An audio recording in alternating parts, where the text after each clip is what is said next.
Hey, hey, hey! What's up, everyone? Welcome back to the Thursday stream. That's right, it is Thursday, April 7th, and the internet is back! Yay! So we were down for like an hour or two. I think it was like an hour. We're having some kind of huge windstorm out here. It is tornado season out here in Missouri, and our internet went down for everybody. My wife, I called her immediately after the stream went down, and I'm like, "Hey, you got the number for Como Internet?" And she's like, "Yeah, the internet's out here. It's down here at the salon, and everyone's talking about it." So the internet went down at the salon, which means it pretty much went out for everybody. It's probably the wind. The wind probably disconnected some cable or some electrical thing. Who knows? But yeah, so I'm back, and we're probably gonna go for, what do you think? Maybe 2, 3 hours. So that's the end for my day, my off time. I'm not going to have any off time today. So we're going to go for at least, well, I think we were at about the 3 hour mark when I called it quits, when I stopped trying to get the internet to work. So we should go for at least 2 hours here. I'm sure my wife will be back by then. And then I will take the rest of the night off. I was going to do a nighttime stream. But I don't know. Maybe I'll still do it. I don't know. It's weird. Maybe if my wife falls asleep. Well, I think she has work tonight, too. I think she has to work again tonight. Anyways, oh, Baron, he says, TheCardconomist, back again. I got something to show you, man. Hold on. Lake of the Ozarks, fishing near docks, illegal. Here it is. Check this out, Baron. I got something to show you, man, because we were talking about fishermen coming right up to your dock and fishing the wildlife out from underneath your dock. And I was talking about how they got a boat. They could just go anywhere with it. They could just go a few yards to the side, but they leave their hooks in the water where you go swimming. They kill all the local wildlife off because they've already killed it by their dock, so they got to kill it by yours too now, right? And I was just talking about what a nuisance it is. Check this out, Baron. I got this just for you.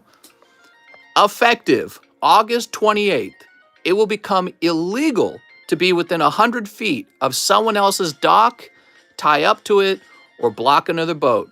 The bill was drafted to address a long-standing problem on the lake. Lake of the Ozarks, 2021. They already passed it where I live. They already passed that law where I live. So the Karens are actually the guys in their goddamn boats. Those guys are so annoying sometimes. The boats, by the way, are very loud. Now, they're only quiet at the last couple of yards. When they're getting real close, they turn the main engine off and they turn on the electrical engine, right? They're so loud. And they zoom in at 100 miles an hour in their speedy little fishing boats. They've already killed all the fish in their favorite fishing spot, so now they're going to come kill the fish at your home. And so, yeah, apparently, I didn't know that because I don't pay attention to the laws every month. So last year, August, it became illegal. Mr. passed legislature while he was gone.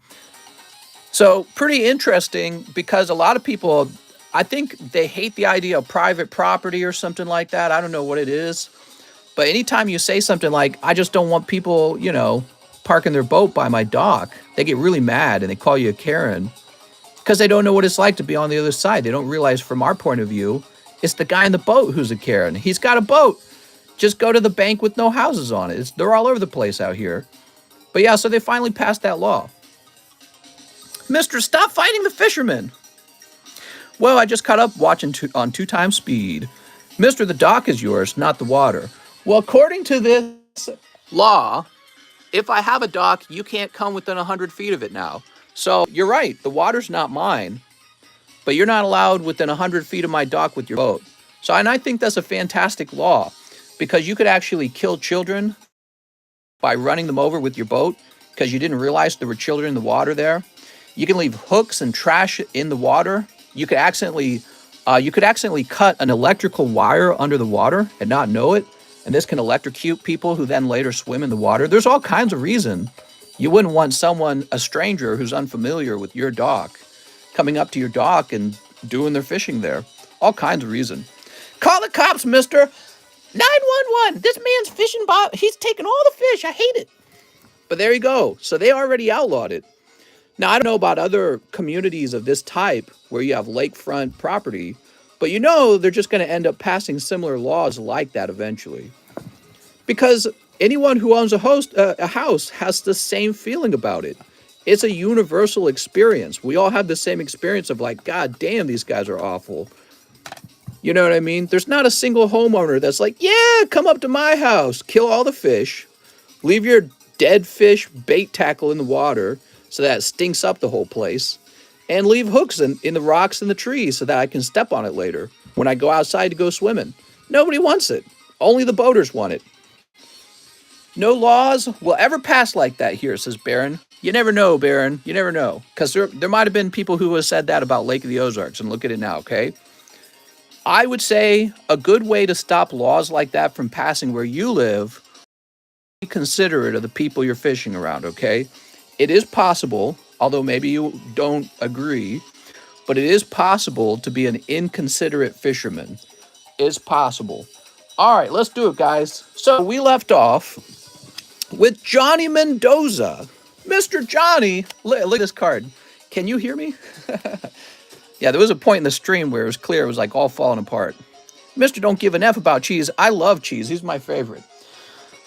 So, Johnny Mendoza. I'm worried that Johnny's not watching. I would like it if Johnny was here watching. I don't want him to miss his pack openings because you pay for the experience. So, Johnny, I gave the stream a couple minutes to start up. I hope you're here. I'm sorry if you're not here. But we do got to get things moving. So he wanted 6 packs of Rent a Girlfriend. All right. 1, 2, 3, 4. I got to tell my wife about that law because she had the same feeling. It's like, what are these guys doing, man? Mister, there's 87 people. He's not. He might be. Somebody go contact him. Tell him to get his booty cheeks over here. Yeah, I saw Cheese rickroll the entire stream. He said, there's a new stream up, and then he posted a link. So I could see you guys talking, but you guys couldn't hear me, and you couldn't see me. So I was on the other side watching him do it. But I couldn't do anything about it. I'll take his live opening for him. Excuse me. 6 packs of Rent a Girlfriend, 2 packs of Chilling Rain. Yeah, if you don't want laws like that where you live, just be considerate. Maybe fish a little to the side of the dock so that you're not like directly on top of it, you know? If you got good bait, you'll still attract them. Don't leave hooks in the water. Don't throw dead fish in the water. The dead fish, a lot of the times, they just get stuck somewhere, and then your whole area smells like rotting fish. It's horrible. All right. Now, wait a second. I'm doing this wrong. He actually wants 2 Rent-A-Girlfriends. Here we go. 2 Rent-A-Girlfriends. And then he wants 6 packs of Next Adventure Digimons. All right. It never even came into my mind while my dad and I fished on the lake to fish near people's houses. Didn't know that was a thing. Yeah, they fish so close, they might as well park at your dock. They fish that close. Maybe it's like a fun thing for them to be that close. Like they get to see all your shit. They're like, oh, ooh, what are they doing with their lives? You know, so maybe they're like, maybe it's like being kind of like a peeping Tom a little bit. You get to look into somebody else's life. Maybe that's part of the fun for them. It's not fun for the homeowner. It's just fun for the guy in his boat. So we need 1 more Next Adventure. Let me get a fresh box. They're like, oh, what do these guys do? What do they own? Look, a dono. Oh, Alex, what'd you dono? He says, throw poop and pee-pee in the boat. Oh, my God. Whew. Have you tried laying down sea mines? Oh, my God, that is brilliant. Why haven't we tried that? There we go. Whew. You didn't read my dono. Wait, I missed a cheese dono? I don't want to miss any cheese donos. Did I? Cheese, they just pull my... Wait, here it is. Stand on your dock naked while they... Suppose you could do that. They might like it is the problem, though. They'll get to look at all this. All right, now 3 packs of Chilling Rain. Well, imagine your wife wants to just sunbathe on her dock, and some creepy-ass guy pulls up in his boat. Excuse me, I'm fishing here. It's like, bro, get out of here. You actually don't belong here. What are you doing, man? There's an empty dock over there. Go fish over there. They don't. They're so weird, man. I feel like maybe there's like these lonely old 50-year-old, 60-year-old men, and they're going to converse with you because you're nearby. It's like, bro, I came out on my dock because nobody was out here. Now you're bringing your little electrical motor up to me. I don't want to talk to you. Go over there. So, yeah, I mean, it makes sense that they would pass that law. But it's funny because everyone who really believes the fisherman has the right of way, they're always so quick to say, well, the law says the fisherman can do whatever he wants. You don't own the water. Voila, they pass a new law. Turns out you can just pass laws. That's where the laws came from. They were just sort of made up. Voila. These are all arguments from someone who doesn't understand anything about fishing. Oh, Baron, you have no clue. I know everything about fishing. All my dad did was fish. I fished my whole life, Baron. I probably caught more fish than you. I probably caught larger fish than you. We fished my whole childhood. It was like 17 years of fishing. I know fishing backwards and forwards. I live in Lake of the Ozarks because I like the water too. This is where people fish, man. All right, what do we got? We got, oh, look, a cold one. Let's see what else. You don't know how to fish. Fight. All right, put them up, mister. Put your dukes up. He just questioned your manhood, Baron. We would catch catfish so big, it could eat a child. Like it could eat a baby easily. We caught massive catfish. And we did it all summer long, pretty much every summer. It was my dad's favorite pastime. It was like all we did was fish. We owned a giant pond in our home. We filled it up with fish. And if we couldn't go out catfishing, we'd go to big creeks and go fishing. And we'd go swimming in the creeks and catching crawdads. This is all we did. It's like the one thing my dad wanted to do all the time, go fishing. Ooh, look at this. Very pretty. My dad owned thousands of fishing poles. They were all over the place. We had all kinds of fish traps. We had landlines. We would spend like 2 to 3 days out on the water, just taking craps in the water and not going back home. We would have tents and campfires. And we would go canoeing on the lake of Missouri Lake, dangerous lake. All we did was fish. You don't know fishing, man. I do know fishing. What are you talking about? Crazy talk. Crazy talk. And then I moved out here to Lake of the Ozark, man. Taking orders still? Heck yeah. Send those orders in. We are live. Mistress Heated. Fight me. No, I'm just kidding. I'm not heated. I'm having a good time. Here's Calorex. Oh, sexy. All right, we're going to compare fish. Will you be doing more daytime streams? Yes. I regularly catch 400 to 500 pound sturgeon. Yeah? Well, I catch 600 pound sturgeon. Eat me. Here's Lapras. There we go. Mr. starts slicing cards. Johnny Mendoza. Mr. Johnny with the J. Oh, Johnny. Where do you think my first experience on a pontoon came from? It was my dad and my neighbor, Mr. Cook, and they took us out on the river fishing for like 2 days straight. You just sat on the boat for 2 days and you pissed off the side of the boat and took a crap off the side of the boat because all they wanted to do was fish. That was my first experience on a pontoon, was that. And then my dad was like, I got to get a pontoon. And then he would just take it out and go fishing like every day that he could. Mister, I need a bag. I'm new. What's up, man? Torbull. I'm going to watch the stream on mute. Mister, he's dead. You don't have to bury him now. It's my order. What? That was Johnny Mendoza's order. Look, Johnny Mendoza. There's not two Johnny Mendozas, is there? Oh, I got a picture from Quip, but I can't see it. I got to go. Wrong bag. There's two Johnnies. Uh-oh. Uh-oh. I'm getting scared. Do we got two Johnnies? That's kind of a big deal if we do. Were these yours? We got two Johnny Mendozas? All right, give me a second. Sometimes, on a rare occasion, we get two guys of the exact same name. Give me a second. We're going to have to look this up now. So, Johnny, if it's possible, you could change your PayPal name. So this wouldn't become an issue.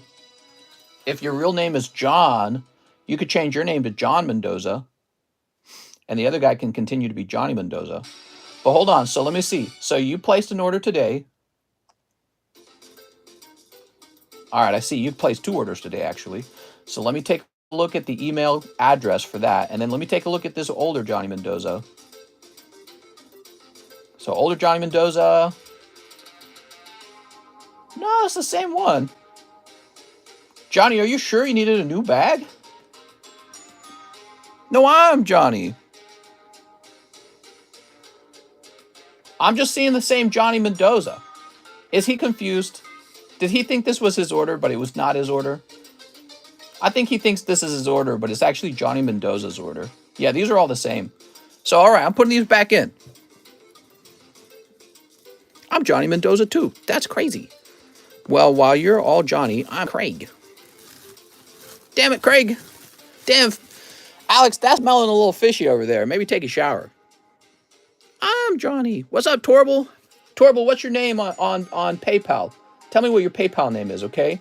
Next up, we have Marcel Torres. Let's do 5 pokers. I'm addicted. Ooh. Mister, the internet's good now. Oh, I'm glad to hear. Mister, that's my bag. I'm Johnny. Boop. 1, 2. Let me change it. 3. Mr. Torble, let me know what your PayPal name is, okay? 4. All right, I gotta go see my wife. She's got blonde hair now, I think. You guys want to come see my wife with me? I don't know. She wouldn't be comfortable with that. She'd be like, wait, don't put me in your live stream. All right, so Marcel Torres, Meryl, Horsey, Hitmon Chan, and Centrid. Do it, mister. Now, I don't think she'd be comfortable. She'd be like, stop showing me off. Hurry, go bid on my God Rare. You got a God Rare I can bid on? Is that real? Is that true? My wife's natural hair color is kind of like a dirty blonde. It's kind of like a brown, but not quite brown. You know what I mean? Very light brown. She's like, I want to do blonde hair. Apparently, she used to have blonde hair, but it turned brown over time. All right, I'll be back, guys. I'm going to go smooch her.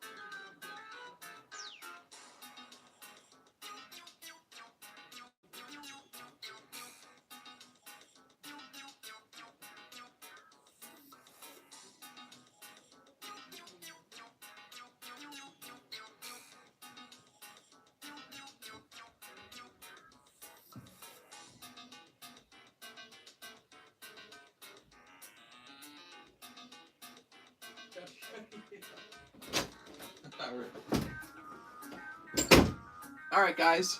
She's very blonde and very embarrassed because she feels very different with blonde hair. Woo! All right, next up we got Gagandeep Singh. Hi, mister. I'm Gagandeep Singh. Pronounced Gagun or just G-Singh? Okay, we'll say Gagundeep? Or is it just Gagun? Gagun Singh, if it's easier. I have a bag with Garchomp giveaway. Ooh, with the Garchomp giveaway. Do you mean you have a slab? He probably means a slab, right? Because if I did a Garchomp giveaway, it was probably an actual slab. Mistress said, since y'all think you're better fishermen than him, all packs going up by $2. That's right. He says, this is my official first order. Super excited. 5 Blue Sky Streams. All right. Let's do it. Wife hair reveal. She said I could show you guys the pictures, but she doesn't want to see. I changed the name, says Torble. Oh, nice, Torble. Torble, what was your previous name, though? Mister, I bet I caught bigger STDs than you. You probably did. I don't have any STDs. Damn, Alex. How do you change PayPal names? You can change your name in PayPal, I think. PayPal lets you do that. Mistress getting the hot ones for the first time order. Maybe. Johnny Mendoza.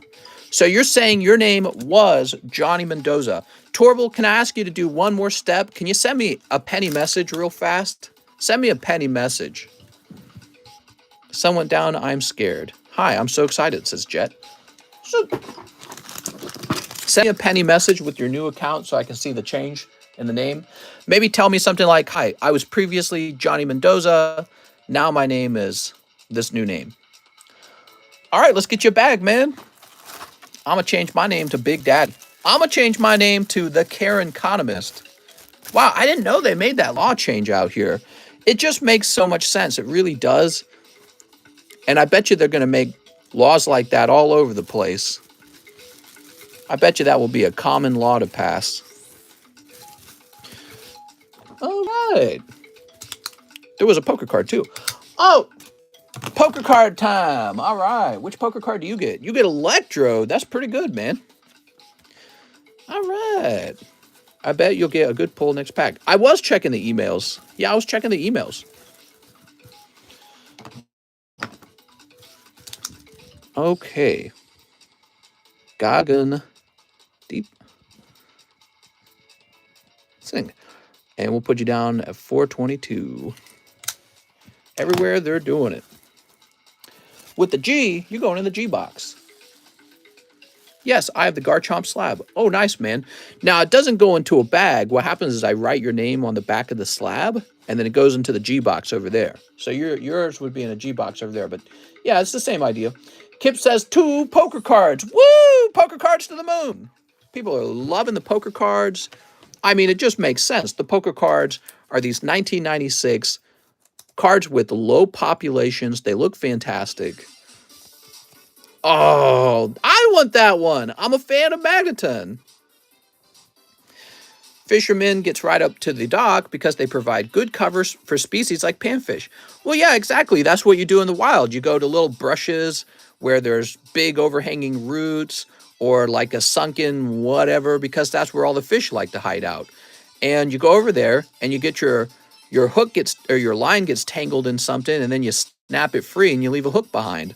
And it's really annoying for somebody who actually wants to have their friends and family over to go swimming in the water, because they're going to get caught in the hook, and then it's actually a really horrible experience. Also, some guy can catch fish under your dock because he goes, I don't want to fish under my dock. I already killed all the fish under my dock. I'll come kill the fish under yours. You know what I mean? It's like, bro, get out of here. Most of these guys, most of these fishermen own dock houses out here, right? And they've already killed all the fish under their dock, so they got to come kill the fish under yours too. It's like, you got to be kidding me, man. But that's why they passed the law. The law's been passed. Kip Saxon with the K. Mr. Kip. I wouldn't swim barefoot either way in the lake. Here's Kyle. Here's Kevin. Yeah, there's always a bit of a risk. You know, you understand that there could be hooks. But, I mean, if you want to reduce the number of hooks, one way you could do that is to politely ask the fishermen to take their boat a few yards to the side and just go fish a few yards to the side. You know what I mean? And it's very easy to do that in a boat, by the way. By the way, you just take your little boat, you putt to a different hole, and you fish in that hole. No, man, the good fish are under your dock. How are you today? What's up, Jex? I'm doing pretty good. I found a Kyle Sexton back here. Were we looking for a Kyle Sexton? Mister, who's killing your fish? Let's see. Kenny, Kelly. Geez, you take it? You talking to me? I got a hook stuck on my pee-pee. Sounds like a good time. I didn't know you were into that too. That's one of my favorite things. Kyle, Kevin. Kip, do you need a new bag? He says, I got a bag. Kip's already got a bag, huh? Kip, the man with the bag. There's a oh, Kip, you got a bag that hasn't been touched in a while. That's why it's sitting right over here. Mister, I sent the message. Thanks, Torval. I think I'll go look it up right now. All right, Kip. Kip, I think we need to create a third K box. I don't know about catch and release working all the time. I've had many fish swallow my hook. Yeah, I mean, fishermen even have a special tool just for removing hooks that got swallowed and then that fish bleeds to death in the water. And unless a bird comes and scoops it out and eats it, it then rots in the water. Usually it gets caught on like a branch or like a rock or something, because the water pushes it around. And then it just smells so rancid, and it makes all the water around your dock rancid too.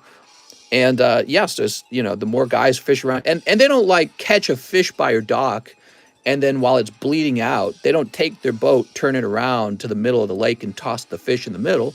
They just toss it right in front of the boat. So it's stuck right there in front of your house.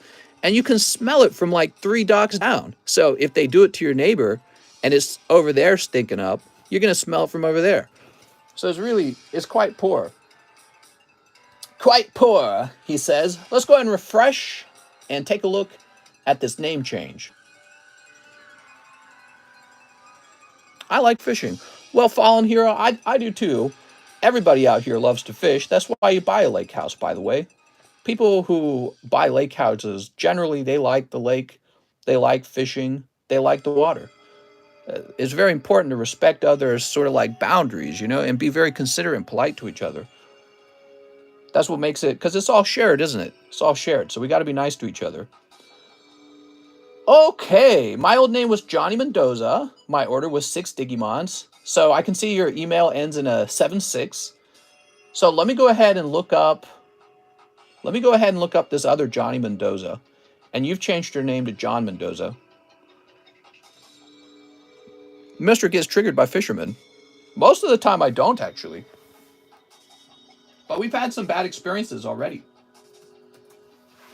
Yeah, we've had some fishermen that just kind of loiter, dude. They like stay there for like a couple hours just fishing right at your dock. Like their boat's literally touching your dock, and it's like, well, that's kind of weird. They don't got other docks they can go to? Gotta be me, huh? Okay, I see the previous Johnny Mendoza 9876. I'm just trying to find one other Johnny Mendoza transaction that wasn't the same address. Oh, he's right. There's 2 Johnny Mendozas. One of them ends with... So your emails are extremely similar. Both your emails are johnnymendoza@gmail.com. And the only difference is a string of numbers at the end of your emails. And both numbers end in 6. I'd show you guys, but, I don't want to dox them. But yeah, so you both have a string of numbers in your email. And they're only different by just a little bit. They both end in 6. Holy cow, dude. All right, so now we got to be real careful about this. Gonna have to remember this. All right, so these were yours for sure. These guys right here. I believe you did have those hollows too, didn't you? So these were yours as well. Mister, do you have chilling rain? Mister, get a really big scary dog and get him a comfy doghouse on your dock. Oh, you know how dogs are. Dogs generally like people. People out here love dogs anyways. Wow, what a terrible name to have. So, gotta make sure we get this right. So this is Johnny Mendoza 26. I'm gonna start putting lines under the name to remind myself that this is a bag that is sharing a very similar name to another bag. Whew. Okay, and now we have Mr. John Mendoza. Check this out, John Mendoza. You're going to find this pretty funny, actually. So that's 26, right? So your name's going to be John Mendoza. And you started yours on 4.22. And your numbers are actually 7-6. So there's a difference between you guys, but it's so small. So we got John Mendoza 7-6 and Johnny Mendoza 2-6. John Mendoza, your name is different than his, so that really helps. That was a good idea to make that change. You can also mention your number here, 7-6. Whenever you place an order, if you want to help me, I am human. Sometimes I make a mistake, so keep an eye on me when you place an order with me, okay, John? I'm sure Will Smith, wife, boyfriend, son, friend, respects other people's docks. Get your fisherman out my dock. All right, so Let's see. What is your favorite collecting series? Pokemon. Back to it, everybody. Kip Saxon. Brandon Galligan, 25th anniversary promo. I have a medium-sized bag. I love Pokemon. Oh my god. That's it. That's the card game we're going to make, everybody. We're going to make a card game called Wokamon, and it's going to be a political satire card game. That's such a great idea. Ooh. Dark Gyarados. Make docs private again. The Top's Hypno doing some crazy ass yoga. Yeah, like I don't quite understand the physiology here. Nah, that's messed up, man. I don't get the physiology. It's doesn't seem physically possible to bend that way. Unless he's got some weird inverted joints going on. Brandon Galligan. He does TCC grading. I'm already in the process. Thanks for the idea. Pokemon. Pokemon. That'd be funny as hell. If any of you guys end up printing Pokemons, tell me. I'll buy some and ship it. Political Pokemon. Yeah, well, exactly. The Arceus slab is sold. Okay, let me get it off the table. That's a pretty cool slab. Don't blame you. All right, we got Brandon Galligan.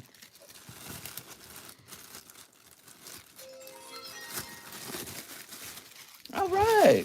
Pikachu. Use identity politics. Pika! All right, there we go. Mario Quintana. One Slime Volume 2. Make Donald a Psyduck. Is the Zard equivalent of Pokemon going to be blue-haired feminist? Mister, you can protect your dock if you build a wall. This is a very conservative place, too. You know, I think it was something like, it was like 87% of the people who vote, or of the votes in Lake of the Ozarks went to Donald Trump. It's like, this is maybe one of the most conservative. Oh! Mario! What's this? You can't just pull signatures with a single pack? My God. It ain't right. It ain't right. He can't just pull a signature in one pack? Bruh. Swept along Rimuru. Does it have the plus sign? Oh my God, it's got the plus sign. That means not only is this a signature, it's an especially rare and desirable signature, guys. So signature cards are hard enough. The plus signatures are the even more expensive version of these signatures. Unbelievable. Mario Quintana. My man, he pulled that with $8. It's not right. We're going to have to take some of his cards. We're going to have some pokey communism. Think of all the poor souls who had to sweep those boxes before we got to that. $925, says Brooke. Kyle says $300. Jet says, live grade it, please.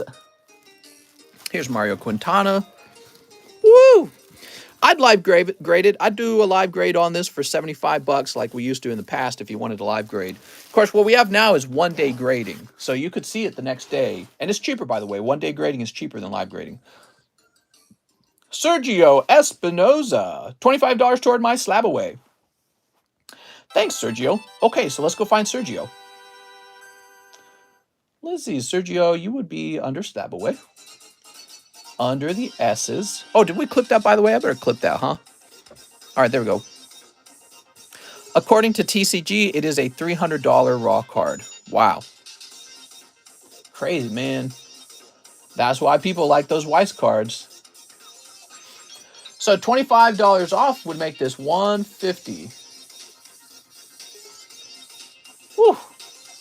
Next up, we got Jose Maldonado. He says, Mister, I'll have 10 Chili Willies. Metaverse has docs. 1, 2, 3, 4, 5, 6, 7, 8, 9, 10. I think I was saying that Lake of the Ozarks, like 87% of voters voted for Donald Trump in the last election out here. It's extremely conservative. Can I see what's in my bag? Give me some luck tomorrow, my B-Day. Biden used dementia. Come on, man. I bet Mizzou has pervy fishermen. I knew it! They're out there fishing all the fish out from under your dock because they know that's where the good ones are. And then they're saying, you don't own the water, I own the water. There's a PSA 10 up on eBay for $500. I'm going to go buy it quick. Trump uses wall. It failed. I'm just going to go start buying every signature Weiss card out there. I'm here for my order. What's up, man? So this is Jose Maldonado with Score Bunny, Lapras, Bedro Zarud. Did they shoot the show Ozark there? Little pieces of it, and then they shoot most of it in Georgia. Did you know that? Most of it's shot in Georgia. Here's Blissey. Oh, it's Blissey. She's so cute. Stimulus potion. Here's Shadow Rider Calyrex. Biden uses speech of evil Putin. It's super effective. Trump uses Declaration of Independence. Oh, Lipard. Nancy Pelosi uses drink wine. She gains +2 speech. Or -2 speech? Actually, I guess it'd be -2 speech. All right. I heard that the reason why old ladies drink so much wine is because after you go through menopause, you actually experience more anxiety as a woman. Did you know that? Like your hormones were keeping some of your anxiety in check before you hit menopause. So after you hit menopause, your anxiety levels go up, and then you start drinking more red wine. Oh. Very. Did Alex say Nancy uses seduce? I don't know about that, man. Jose Maldonado. Bustamante. Here we go. You got a lot of hollows in your bag. What does the big tit brown fox signature people have been pulling come from? You're talking about the Catwoman? That's from Jobless Reincarnation. Her name's Ghislaine, and that is why I bought that set. I bought lots of that set because I knew she'd be a good chase. Next up, we got Matvey Batwev. Hello, mister. It's been a while. Can I get 2 Shiny Star Vs? 2 Shiny Star... Oh. 2 Shiny Star Vs. 5 Vivid. Oh, man. Blast from the past, huh? You know all the cool kids are opening Brilliant Stars now, right? Keep the hollows, mister. Yay! 1, 2, 3, 4, 5. You know, these Sword and Shield hollows, they printed so much Sword and Shield. These hollows are never going to be rare. Whew. Matvey. Trump does another Adderall, 100 confidence, 100 focus, 100 speech. Biden's son tried to escape. It failed. Hunter Biden uses crack pipe. Sneep. Sneep. All right. You ready? What do you call an owl that flies in the fire? A hoot? I don't know. Oh, look. It's Toxtricity. There we go. Zamazenta. Some hollows. Oops. Dragapult. Might have to start opening hot waifu sets. Open a giveaway channel. Open the channel. Come on, man. Come on, dude. We're only at 38 minutes, though. A firefly. I guess you could have used that. You could have used that line with any flying thing then, right? Why did it have to be an owl? There we go. Here's Stunfisk. Do it, mister. Come on, mister. Come on, man. Oh, Jirachi, too. Wow, that's a good round, man. Jirachi Celebi. All right, not bad, actually. Here's a Whooper and Talonflame. And Steelix. All right. So easy. Let's get back to Doc Talk. What do you want to talk about, Ryan? What do you got to say? What's green and fuzzy falls out of a tree will kill you? A pool table. So Matvey, it's an MA bag. Probably over here. Brilliant stars or evolving skies. Mateo, Mason, Mark, Manuel, Matvey. I found your live stream about a week ago and it's part of my daily routine. I love it. Used to watch your shorts all the time. Oh, glad to hear that, man. Glad to hear that. Docs on a dock. Viewership is low enough where I can win something, mister. Yeah, it's true, actually. That's why we're doing giveaways, because I know you guys got a shot at getting some good cards. So when the viewership is low, you guys are going to get more stuff. Jose Bustamante, 2 for the breakthrough box break. That's it. Breakthrough is full.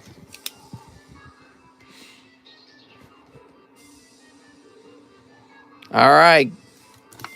Get comfy, guys. Time for the box break. My wife has blonde hair now. It's so funny. Funny to think about. All right. If I get 5 customs, well, I most likely get a slab. Well, your odds go up. So, like, every live custom you add, your odds go up. Now, the question is, do you get lucky? Not necessarily. You might sweep for somebody. What you would hope for is somebody's already removed, let's say, 5 spots for you, and then you order 5 spots, and something valued at $200 comes out. That would be ideal. But you know what often happens? Maybe you sweep 5 cold ones, or maybe you open 5 packs, the first pack is hot, and then you get 4 cold ones right after. So you really just swept for the next pull. So that happens all the time. So there's really just no way to know.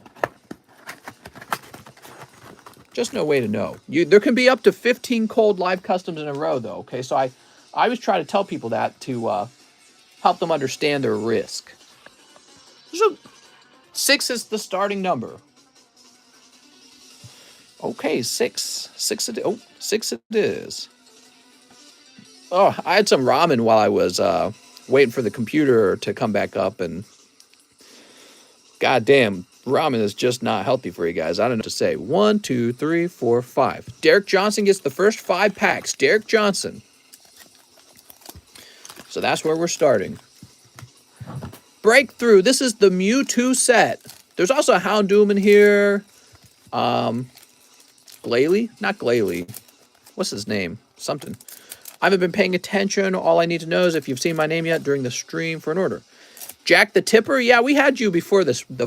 On the first stream, we already did an order for you. I don't remember what it was, but we already did an order for you. For Jack the Tipper. All right, let's see. Noibat on pack number 1. Pack number 2. Vanillite Meloetta. Okay. Pack number 3. Curlia. She's so cute. Pack number 4. Come on. Inkay. This Raichu's kind of cool. All right. Pack number 5. Woo! Nothing but cold ones. Oh. Derek Johnson, I'm so sorry. I like this Dedenne. Try to get you some of these cold ones. Haunter, I guess. There's a Prinplup. Magnemite. Oh, Piplup, of course.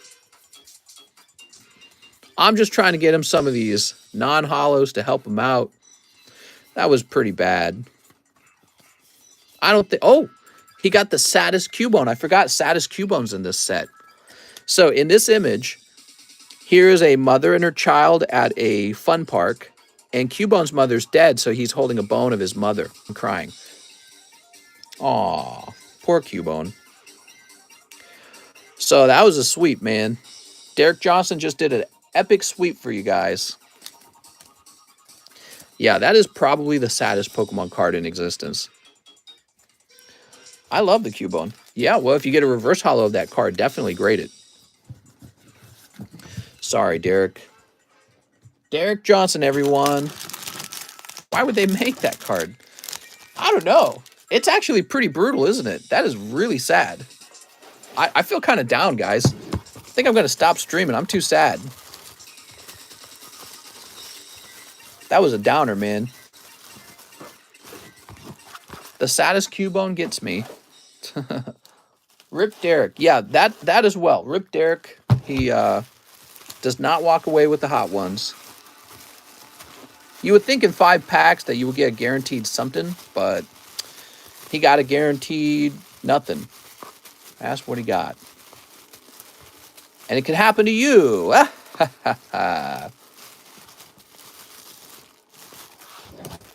Well, he's not in here. Is he in here? Why are there so many bags? It's like you guys like opening cards or something. Dylan Jones, Donald Jordan. I guess we're going to create a new bag for Derek Johnson. And I'll pop him a free card real fast to help him out here. So it looks like it's going to be a good one, Derek Johnson. You're going to have a Mewtwo poker card. That'll be a little bonus. Just grab that randomly. Free roll call after the box break. I have a number on a Charizard V from Brilliant Stars. All right.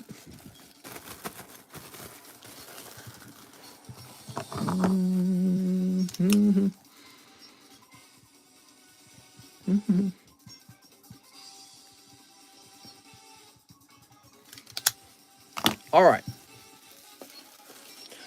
Sansane, you lucky son of a bitch. Oh, I knew it. That's why I said that, because he's going to get the hit. Oh, it's a double hit. Oh, Derek just needed one more card. And there it is, Mega Glalie. I was just saying that. Mega Glalie's in this set. He looks pretty sick, doesn't he? Dude, what a crazy looking card, man. All right. But he also gets the Raichu break. That's not right, man. How can Derek Johnson go like $100 deep and get nothing? And then this guy pulls one pack and gets everything. It's like annoying almost, you know what I mean? But you can't do anything about it because that's just how RNG works. You know, some guys get everything, some guys get nothing. But you can't do much about it. All right. San A. Where's his bag? Let's find San's bag.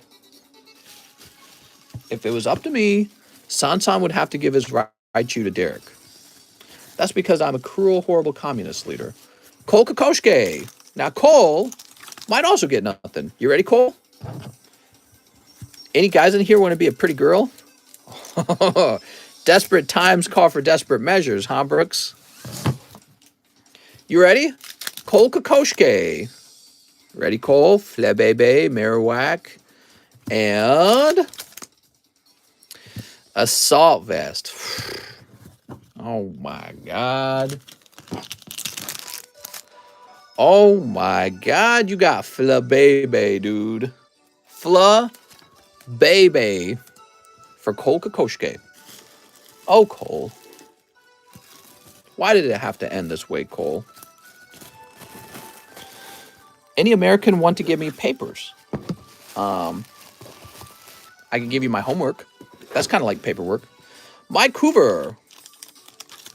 Da-da-da-da. How many of you guys watching from another country right now would marry an American to get into this country? Sneep. Mike Hoover. Let's just keep the feet out of it. Dem feet was nasty. Here's Panpour. I want that Mewtwo. Shake SM, I love him. Here's Elgium and, oh, Mewtwo EX. This is what we're chasing after in this set. What a nice card. Mister, that's the sole reason 90 Day Fiancé exists. What's up, baby Jasmine? I'm with the Hawaiian man. I'm Australian. Oh, nice. Here's Simi Seer. Ooh. I'm just asking because my next question was going to be, how much would you pay for me to marry you? Because I'm ready to work something out, guys. I'd marry a Canadian to get into Canada. Canada? But they just did a big stinky up there. There's Mike Hoover, everyone. That's a pretty cool round, Mike. Let's find your bag. Justin Trudeau's like, oh, emergency war powers because we don't like the truckers. Whee! He froze people's bank accounts. That ain't right, man. What? You're sitting in our city honking? Terrorists. That's pretty, I don't know. I think that other countries were condemning that, weren't they? They're like, that's not what a democratic country does. It was pretty stinky, man. Here we are, Mike Hoover. Something tells me he could be toast in the next round of elections. If he's not, I guess that's just the way of the world. You know, that's just the way things are. Michael married, he's a homeboy for a year to get papers, then got a divorce. I'm staying in Australia, not looking for papers. I'm not looking for papers anyways. I hate paperwork. Oh, okay. Bye, mister. Have a good day. Have a good day, Jet. Jet plays? I wish being a wage cuck here sucks. What? I've never heard that one before. I've heard a wage slave. Mike Hoover's done. Madison Payne. Madison Payne Garden. All right. Sneep. Miss Madison. She's got Mr. Mime and Empoleon. You also have Marowak. I'm liking these break cards. Raichu and Marowak are actually pretty good. Yeah, those are some break cards you might actually want. I love your YouTube shorts. Thank you. You got to thank Mike Side. He's a man from Puerto Rico, and he's on he actually gets paid by me a pretty decent wage to make those videos, and it's really cool. So there's Madison Payne. You know, I'm always looking for a third editor too, so that we could take on a heavier workload. Okay, so Madison Payne. Is spot 19 empty? No, it's not. Here we are. Are you into crypto? If so, you should really check out Liquid Marketplace. That sounds like an ad.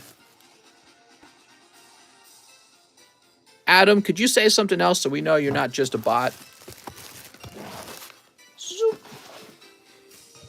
Patrick Strader, 1, 2, 3, 4. 1, 2, 3, 4. As you know, I love crypto. That's why I put everything into Pokemon cards. All right, so I'm pretty sure he's a bot. Let's go get rid of it.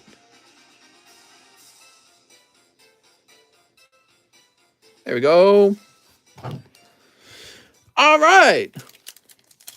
You guys know my real position on crypto. Crypto doesn't really have a way to deliver any of the things that it promises. Crypto is, first of all, it promises to be decentralized. But typically the crypto's manipulated and owned by the issuer of the crypto and by the people who do the mining for the crypto, which can often be just a few large groups that kind of control the majority of the mining. The other thing that crypto promises to do is to get you away from the government and hide your money from the big banks, except not really. The moment you want to convert your crypto back into a real currency like the US dollar, which you can use to pay your taxes or do something important in life, the moment that occurs, the government wants to know about it, and they were going to tax you just like anything else you might buy, like Pokemon cards or gold. Another thing crypto promises to do is, what are some of those crypto promises? It's been such a long time since I've argued about crypto. I don't even remember them all. I think they talk about crypto going to the moon. Gosh, what do they say crypto's going to do? Dude, why do we need crypto? It's literally monopoly money. It's just made up money, right? So the US government makes up money. Well, some software engineers made up money and said, hey, this is valuable. That's it. Oh, you know, I remember a little bit more. So the whole going to the moon thing, the reason that's impossible is because crypto's not actually a productive asset. It just kind of sits there and you hope that the next guy buys the crypto for more than you. But eventually the world runs out of money to pump the crypto with. So eventually it has to fall back down because all these guys don't want to store their money in a non-productive asset. So if the asset is not appreciating because no more people are buying into it, they got to quickly pull their money out so that they can then put it into something that is productive and earn money with their money. So crypto will inevitably crash when it slows down and it stops growing. So it's not going to the moon. It is likely going to zigzag forever. And the people who are very good at trading it all day will make all the money. And the average person will lose money. Here's Patrick Strader. Mr. Patrick, let's see. I'm not the average person. I'm an expert trader. There we go. Mister, you don't lose unless you sell. Yeah, that's some real dumb thing, man. That's something that somebody else who's very good at manipulating you would tell you. Yeah. I would tell you never sell your Pokemon And then while you guys are buying Pokemons, I would inevitably sell mine and make a big amount of money on it because you guys are propping up the market where I get to sell mine at a higher price. You should, of course, sell your Pokemon cards if the Pokemon card market is sincerely going to crash. Is Magic from the set booster box or collector? It's from the booster box. Sergio Espinoza 12. We did this right? Mister, in all honesty, crypto is the biggest pyramid scheme. Yeah, I think that's what I was trying to say. Crypto is a massive pyramid scheme. Well, your facts to back this theory. It is one of the largest pyramid schemes out there. And the person at the top of the pyramid scheme is the issuer of the fake currency. So they're getting rich like crazy. And the losers are whoever bought in right before the peak fell, obviously, right? Like in November. It really peaked in November. And now it's crashed. And it's really struggling to recover. You could have just bought something else and seen it gone up. The idea that crypto's going to the moon is the best investment just isn't necessarily true anymore. All right, here goes. Oh, yeah, I know another false statement about crypto. Another false statement about crypto is that it's finite. It's that it's rare. Crypto is one of the least rare things on the planet. It's a piece of software. It's literally copy and paste for days. And we know this because brand new cryptos keep cropping up all year. And last time I checked, there were 14,000 different cryptocurrencies. 14,000. And that number's just going to climb. Oh, there's Pikachu in this set. Oh, another Glalie. This is definitely a Glalie box. Crypto is not rare or finite at all. In fact, cryptocurrency is able to be traded in a fractional way. So if there was only one Bitcoin, you wouldn't even need to pass it back and forth. People would just have digital shares of that single crypto coin, and they would trade the shares back and forth and pretend it's some sort of currency because they can trade them back and forth. That's so loud. Calm down over there, music. Whew. Also, if a solar flare hits, say goodbye to all your cryptos. That would be sad. But yeah, actually, I'm curious. How many cryptocurrencies are there?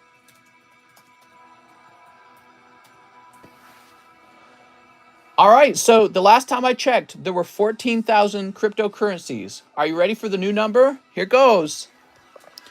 There are now over 18,000 cryptocurrencies as of March 2022. Bro. 18,000. And you know what? That's going to be a tiny number in just a few years. You're going to think, wow, it was only 18,000 back then? That's barely anything. Just in a few years, you'll think that way because they're just going to keep making it and making it and making it. Because those software engineers are licking their lips going, man, these guys just gobble up our bad arguments about the value of crypto. They love this stuff. And they're licking their lips hoping to get rich. Jose Suentas. I'd be licking my lips. It's like those chocolate coins. That story I told you about the chocolate coins at Easter time when I was buying chocolate coins and then convincing all the kids on the street to give me their cards in exchange for chocolate coins. Very similar to that.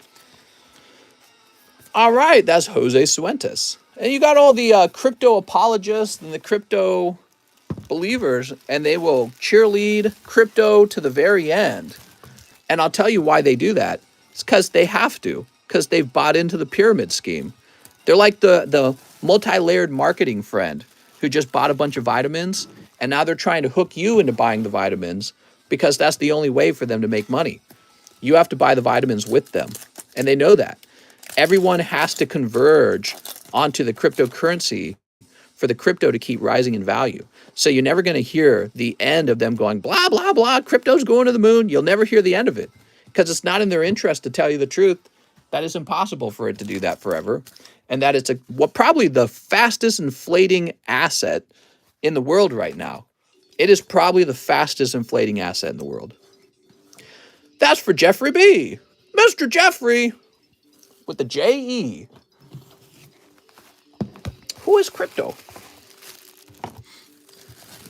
Nothing's inflating faster than NFTs and cryptocurrencies. Because they're just making it up. Because that's all it is. It's just a thing that somebody made up. Toby Pierce. All right. Toby. We got Fennekin. He's kind of cute. Another full art. Giovanni's Scheme. Congratulations, Mr. Toby Pierce, for picking up the Giovanni's Scheme full art. Ooh. I forgot he was in here. I like this Haxorus, too. He looks pretty badass. I'm a bot. Invest in coins. What's up, Nick G? I like crypto. It's the best. But I was getting some crypto bros real mad at me.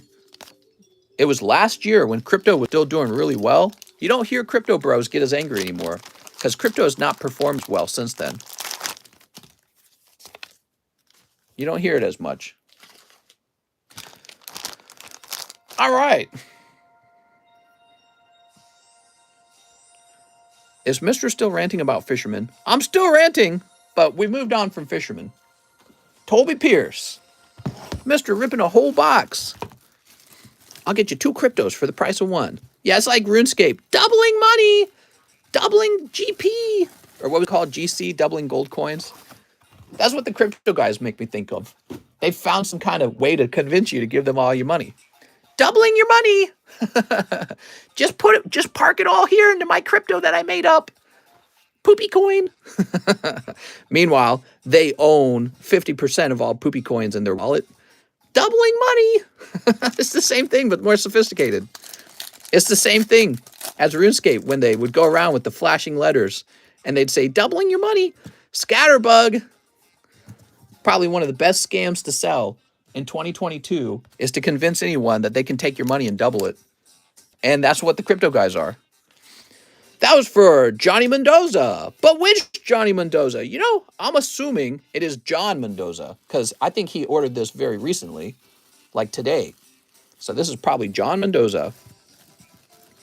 Long live old RuneScape, right? Who remembers you would go to like Varrock or something or Farron or whatever they were called, and there would always be these guys walking around with the flashing letters saying, I can double your money. And you would give them your money and they would disappear, right? That's what the crypto guys are today. Come on, man. Just give me your money. I'm going to double it. I swear. If everyone just buys Poopy Stinky Coin 2029, if everyone just buys Poopy Stinky Coin 2029, we'll all be rich. And it's like, it's true. The very first movers will get kind of rich. But nobody will get wealthier than the guy who convinced you to buy Poopy Stinky Coin 2029.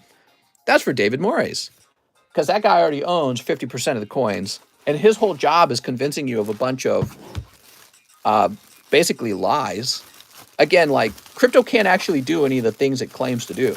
It just can't. It's impossible. And we were all bamboozled into it. We were all bamboozled into believing any of it was true. Like, what? It's more expensive to transact in crypto. Especially if you're talking about... Where's David Morris? Especially if you're talking about Bitcoin. It's more expensive to transact in it. You wouldn't want to buy stuff with crypto because you have to waste a bunch of money. You got to take real US dollars, convert it into stinky poopy dollars, which that takes an effort too. And then somebody has to transfer that over a network just so it can land in your wallet so you can convert it back into real money. It's like, why didn't we just keep it as real money the whole time? Yeah, well, this allows you to hide it from the government. Not really. Not really. And if the government ever wants to do anything about Bitcoin, it can, because the government has an actual military. Bitcoin's got no military. Bitcoin can't do anything. Just has to do whatever the government tells it to do. Like, China can just get rid of it if they want to. Here's Shane Childers. All right, Shane Childers. Oh, look, it's Meowth and Hollow Raikou. I would say that's a hit. Ooh, it's a nice looking hollow, man. Oh, not bad, Shane. I invest in scratch-off tickets. Right? Mr. Check Super Chat.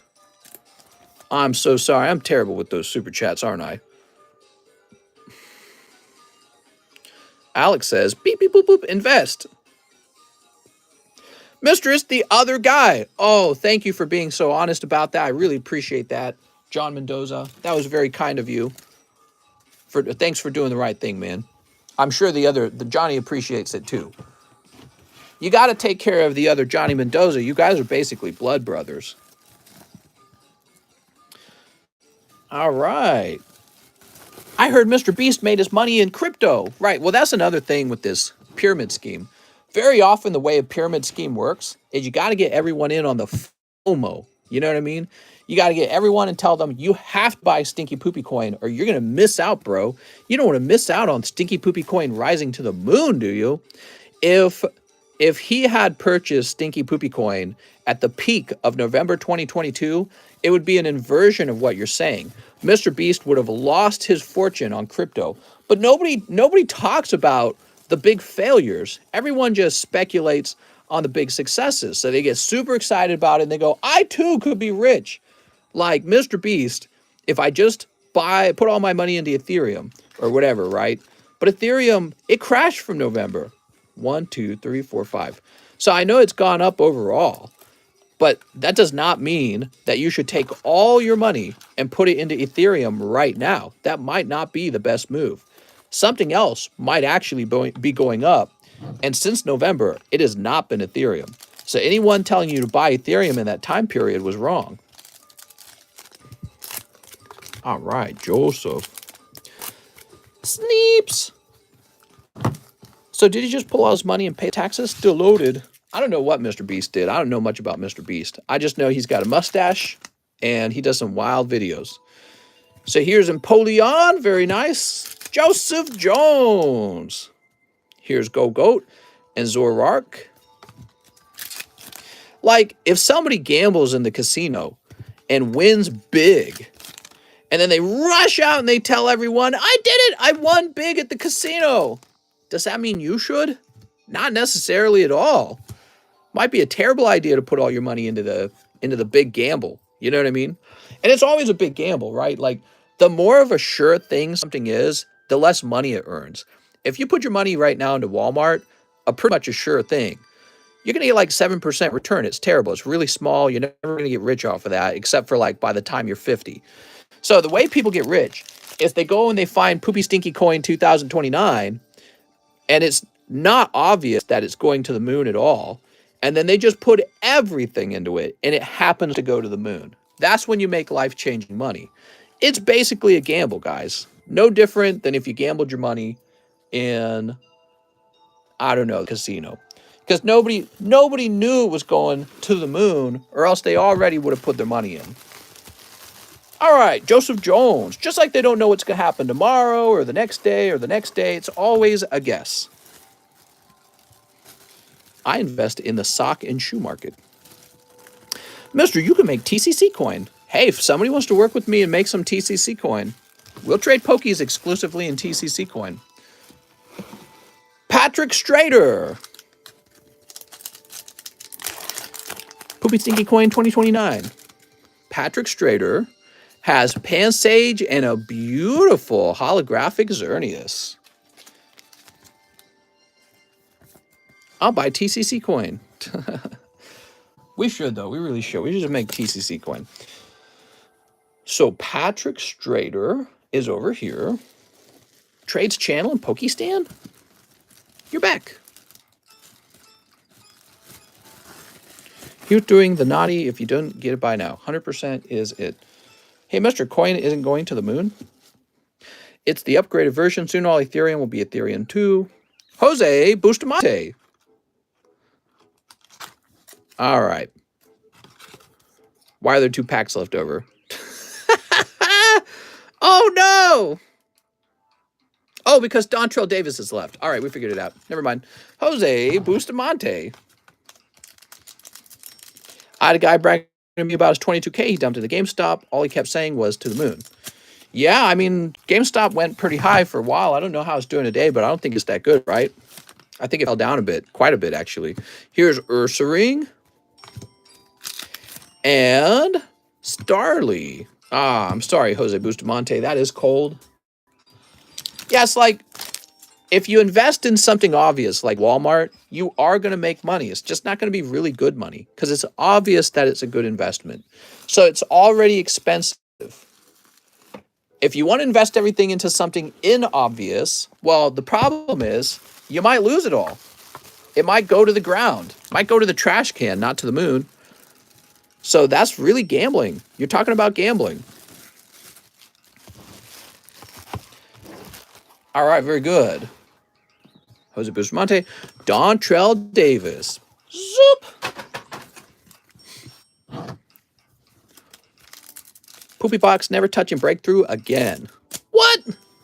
What are you talking about, man? That was the hottest poopy box you ever seen in your life. What is it? Ooh, Houndoom EX. Man, that's a pretty card. That's a pretty card.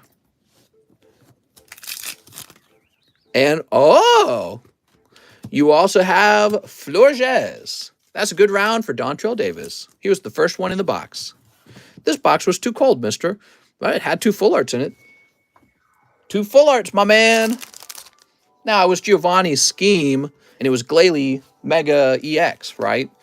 But actually, I thought it was an okay box. I thought it was pretty standard. We had Houndoom. We had 3 of the break cards were in it. Raichu, Marowak, Florges, Houndoom, Mewtwo EX, and Glalie EX. So there were 3 EX cards. So that's a total of 3 plus 3 plus... There was 8 hit cards in here. And as for reverse hollow hollows, I did see a good Zoroark go by.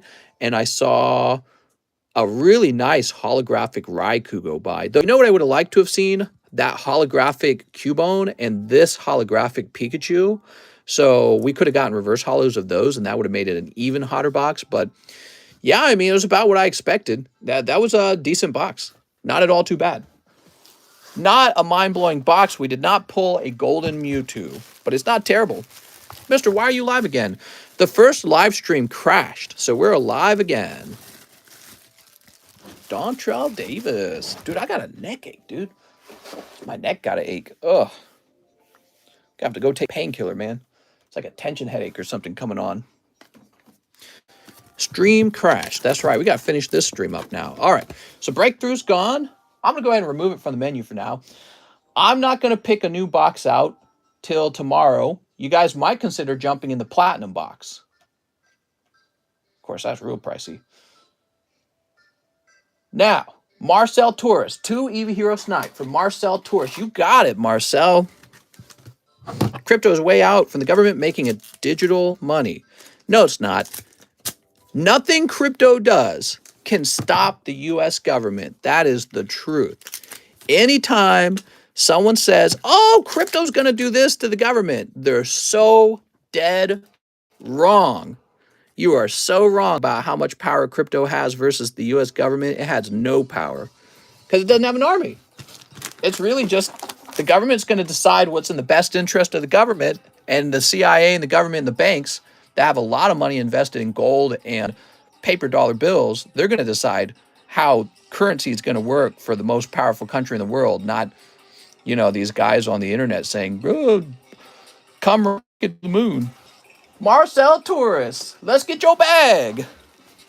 The U.S. government has an actual military and could shut down crypto and be like, you know, Bitcoin's bad for the environment. They shut down the Keystone Pipeline because they say it's bad for the environment. They could shut down crypto so fast if they decided to. Why did I do that? This goes to Marcel Torres. Let's get this to the right person, huh? You guys got me talking up a storm over here. I was in the right direction. There we go. Do minds. You have a lot of crypto when you in jail and have no trucker issues. Rip Keystone. They shut down the Keystone Pipeline because it was bad for the environment. What do you think all this crypto mining is? It's terrible. Totally unnecessary so that we can have a new fake abstract currency. It's not even as efficient. It's totally inefficient. It's totally inefficient to run a bunch of computers for a single transaction to go through, right? Government can make an argument in 2 seconds to get rid of crypto. Kevin O'Neill, 2XY box break. Oh, no. Oh, Mr. Kevin.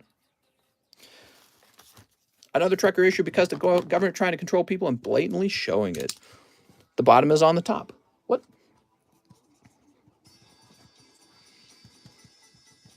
So, Kevin, you have $42. Mr. Kevin, you can ask me for something else or a refund. We'll get another box soon, okay? Rip Adam, you need to burn coal and energy to power electrical vehicles. That's right. And manufacture them as well. Maxwell says 1 evolutions. Oh, Mr. Maxwell, anything for our friend Maxwell. Can I still buy? You certainly can, Mr. Cheese. My old roommate ran his crypto mine all the time. It sounded like a steamboat. Sure, yeah. Let's see. Onyx, Farfetched. You know, they can get crypto on regulatory issues. They can be like, yeah, these crypto things are a scam. They can get crypto on national security. Yeah, North Korea's using crypto. They can get crypto on damage to the environment. Yeah, crypto uses up a bunch of energy unnecessarily. There's all kinds of ways the government can come up with some silly argument and just get rid of it if they want to. They could be like, yeah, the crypto's starting to replace the US dollar. We're not going to let that happen. The banks would be like, we don't have our money in crypto. We have our money in gold. US government, we don't like this. And we'll be over in a heartbeat. So they could get rid of it anytime they wanted to. They kind of already have because they tax you. They tax you on it. You're not free. That's another one of those big lies that the crypto guys are always pushing on you. They're like, you're free if you just buy Bitcoin. Free of the US government. No, you're not. You just pay taxes on it, just like everything else. You're not free of the government at all, not even slightly. Nicholas Gertis won in the live custom. Here goes. Oh, Mr. Nicholas, it's such a travesty. Let's get you that cosmic. So Nicholas Gertis also orders a cosmic.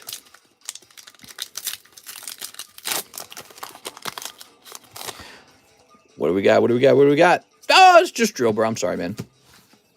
Alex TCC Bully. I've never laughed this hard in a long time. Thank you. That's why they tax, because they can't stop it. Like smoking weed, says Larry Ellis. Smoking weed? Using crypto is nothing like smoking weed. Weed is an actual drug that makes you feel good. Crypto's like, I transacted and bought a hot dog off the internet. It's like, nobody gets high off of spending money slightly differently than how they would normally spend money. It's not that exciting.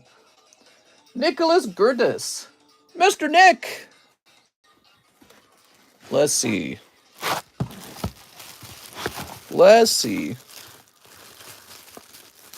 Nicka Blood, Nicholas Dalziel, Nicholas Nathaniel. Mister, I'm on my brother's account. You're on your brother's account? What? That's so sad. All right, let's see. Nathan, Noah, Northwest. Where's Nicholas Gertis? Nicholas Gertis, you silly Billy. You're always hiding. He likes to play hide and seek with his bag. Nate, Naren.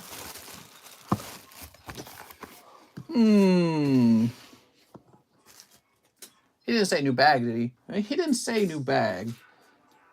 Why do I feel like your bag should be like literally right here, Nicholas Gertis? I swear I've ran into this. Nicholas Gruber.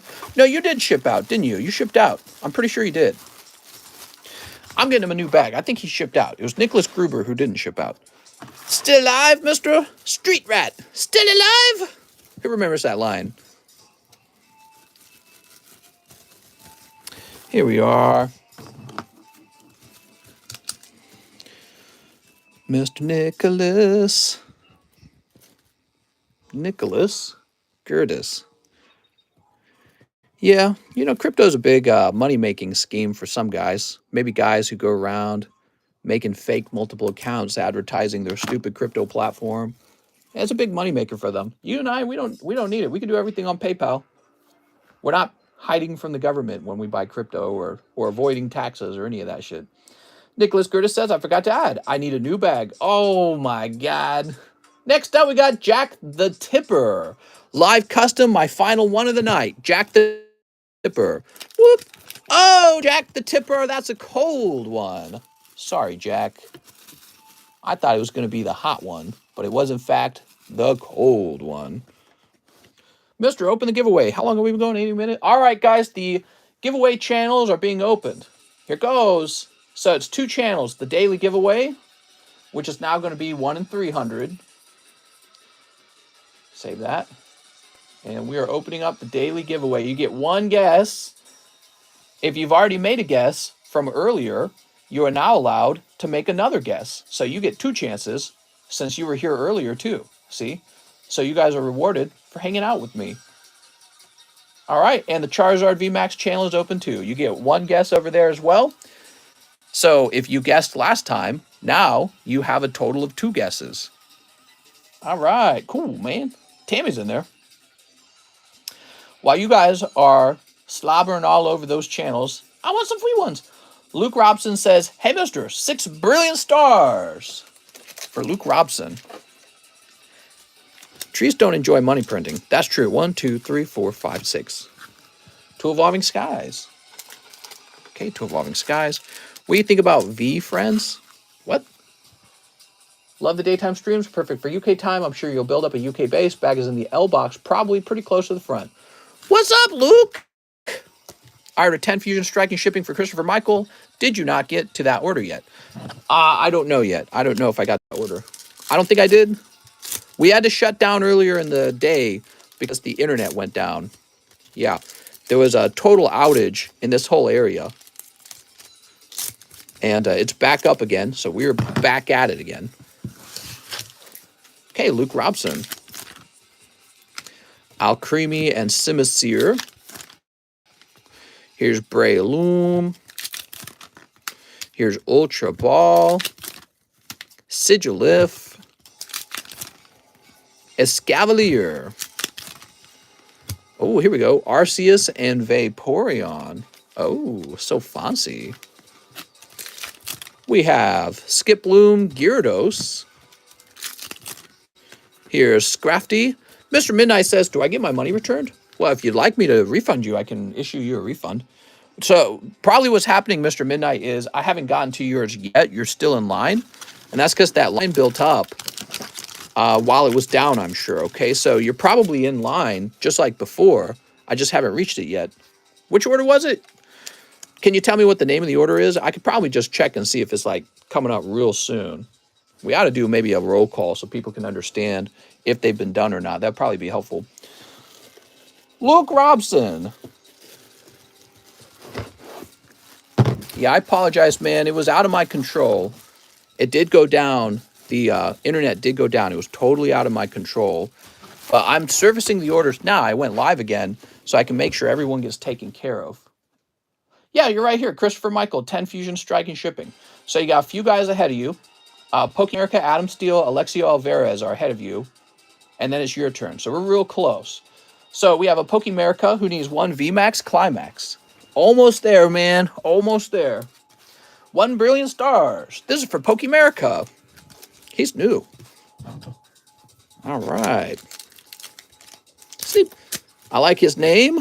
America. Pokemerica. Yeah, I can understand some frustration. I was frustrated, you know.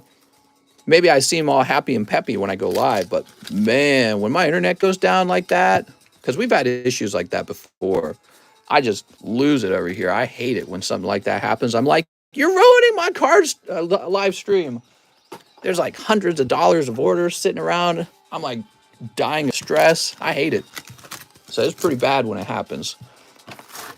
Mister, I've been in your live stream before. You blocked me. Oh, I'm sorry, man. I hate to hear that. Well, we'll be sure to unblock you someday. Call your internet and ask for compensation. They might upgrade you for free. We're already at their top package. We pay for their best internet. So that's not the issue. I have enough money to pay for my internet, guys. I promise. I promise I'm buying $22,000 cards and can afford my internet. That is not an issue. We're not using the cheapskate internet. All right, Pokemerica. Next up, we got Adam Steele. Got a bag, would like it shipped. 1 Rent a Girlfriend. 2 Blue Sky Streams. $8 to charity. Damn! Adam Steele giving $8 to the charity card. What is that? 443, I think. 443. That's Adam Steele, everyone. $8 to charity. Let's see what you get. How far along are we on the Gym Hero Pack? I think 3 spots have been purchased. So pretty early on. Make a purchase today to get it moved along. Mister, don't stress your heart. I'm having a heart attack. Okay, and that's 2 hollows for Adam Steele. So you've got a bag, huh, Adam? Adam Steele. Adam Steele. Alexander, AC Marshall. Aiden? Aiden. Alberto. Alexander. Alec.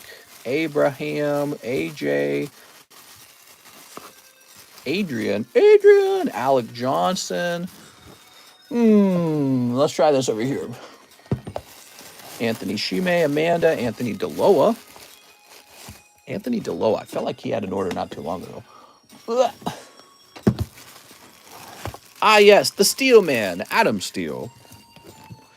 Every time I snipe, it's the same card. That sounds like a nightmare. And in the dream, I always snipe the same card. Okay, let's get you shipped.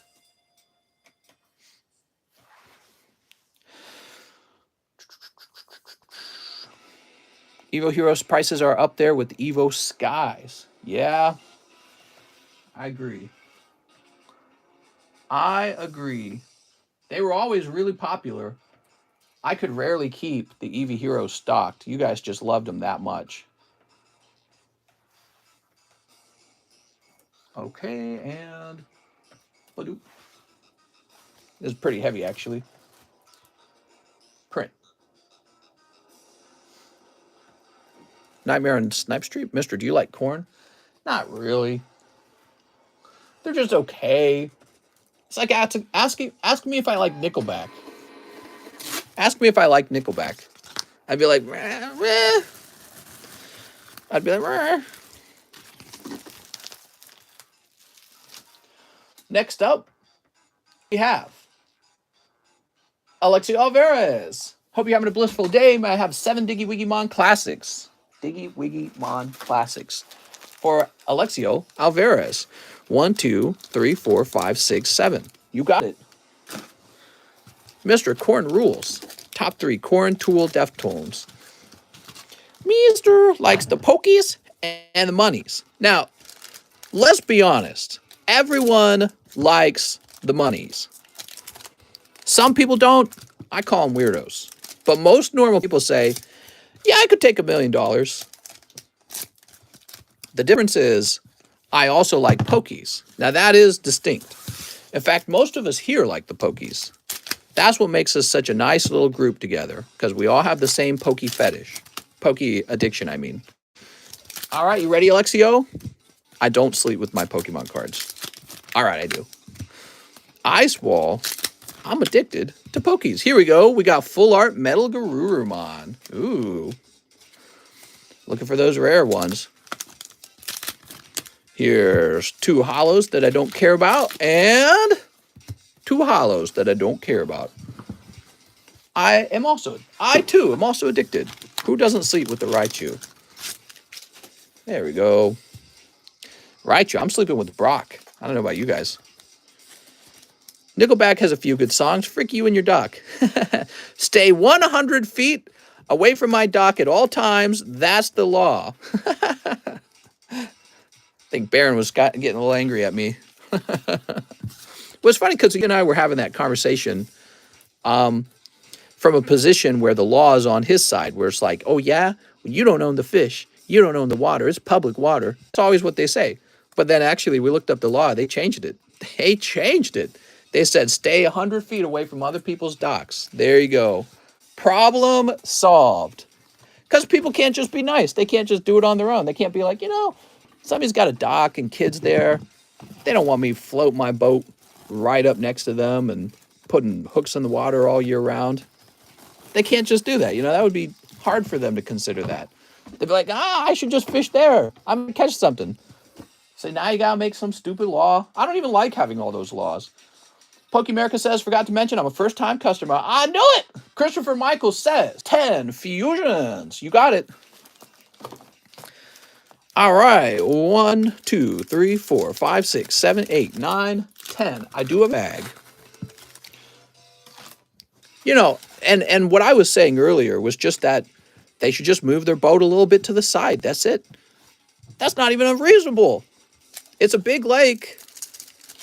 What they like to do is they like to come directly parallel to your dock, as if they're parking on it. That's what they actually do, for those who don't know. To those of you who do not own a lake house with a dock, what these guys is so annoying. What they do is they literally come between your docks as if they were parking there. And it's insanity. It's like, what are you doing, bro? You don't live here. All right, here we are. Very nice. Baron says, I read into it, fishermen are allowed near your dock. They just can't get on it or anchor within 100 feet without your permission under the new law. Fishing is 100% legal. Well, yeah, I mean, but that's what people were saying. Nobody was saying that fishermen should not be allowed to fish in the lake, just that they shouldn't actually fish right up onto your dock, which is what they would do. That's why I was just saying. I was saying they would literally drive up to your dock to fish. How do I get a pole ball next to my name? What's up, man? That is a membership. It's very similar to a Twitch sub. Here's Cram-O-Matic. Here's Charge-A-Bug and Obstagoon. Here's Eel Ectros. You become a member. That's right. Here's Schoolboy and Greedent. Oh, look, it's Greedent. Set that there. So, Mr. Christopher Michael, we got Carvana. You can put nets in the water. I heard that there's environmental groups placing huge structures under the water to stop fishermen from overfishing and killing, the ecosystem and wildlife. Apparently, one of the most damaging forms of fishing is they take these massive nets and they scrape them along the bottom of the ocean. It just destroys everything. And then it creates an overfishing scenario where that environment doesn't recover later. So I was reading this article about how, like, this environmental green movement, they're dropping like steel bars that are kind of like a tack down there. So it catches the net and destroys it. And the fishermen were so mad about this, they tried to take them to court and they lost. They lost their case in court. The government found that they were allowed to do that. They were allowed to drop structures into the water. The court said it's not our responsibility to stop them from doing that. I thought that was crazy when I read that. I was like, really? Damn, boy, you got one Greedent. Hey, man, let's get you a little bonus. What do we got? Oh, well, you got Cloister and Sunkern. All right, man. We'll get you some bonus cards. Have you ever had Pillsbury steak? I've had all kinds of food. Talking about docks makes me angry. Ah! I'm so mad. What about the reefs China made into naval air bases as far as environmentally? Mr. Just invest in depth charges you can drop into the water. This stream kind of an anxious one. What are you talking about? I'm not anxious. I feel good. When I'm anxious, I don't talk as much. Yeah, when I'm in a good mood, I talk more. All right, let's see. Christopher Michael. Aha, here we are. Lovely Christopher. Christopher with this sweet, sweet cards. All right, we're going to close up these channels now. So we open them back up later, and you will be able to make yet another guess. And basically, people who are making multiple guesses will have a much better chance of actually pulling the card. So that's all part of the game.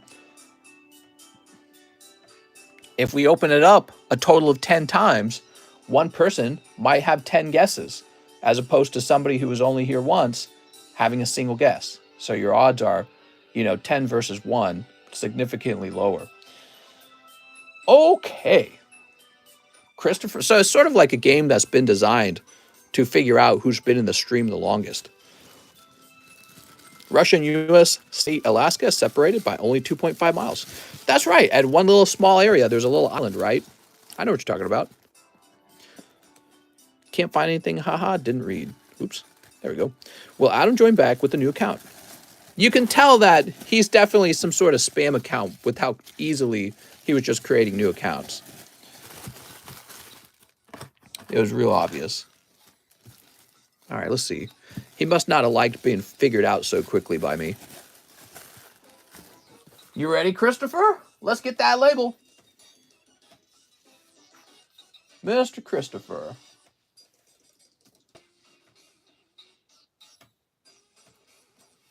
And let's grab your email. So with this address, we're shipping to an address that begins with 31. And print. Sweet. How do these giveaways work? What's up, William? We have some massive giveaways going on with cards that are worth a couple $100 sometimes. And they're really nice, so you'll want to figure out how to get into these. We're giving away Rayquaza VMAX. We're giving away Charizard VMAX. These are all giveaways. Here's Metal Charizard 9, Dark Gyarados from Rocket Returns, Pikachu Hollow from Evolving Skies, Shiny Star Gengar, and Sylveon. I'm giving all these cards away, and I'm going to keep giving cards away every day for a while now. So I hope you will kind of take some time to learn how they work. You can ask people. You can jump into our Discord server and go read the giveaway rules. So we have a Discord server called Pokestan Marketplace. That would be a good place to check. My girlfriend bought me Super Deluxe Pokédex book. Oh, nice, dude. Super Deluxe. That sounds almost as big as my pee-pee. Eric Guzman says 8 brilliant stars. Eric. 1, 2, 3, 4, 5, 6, 7. We got 7 here. So, all right, we got 7.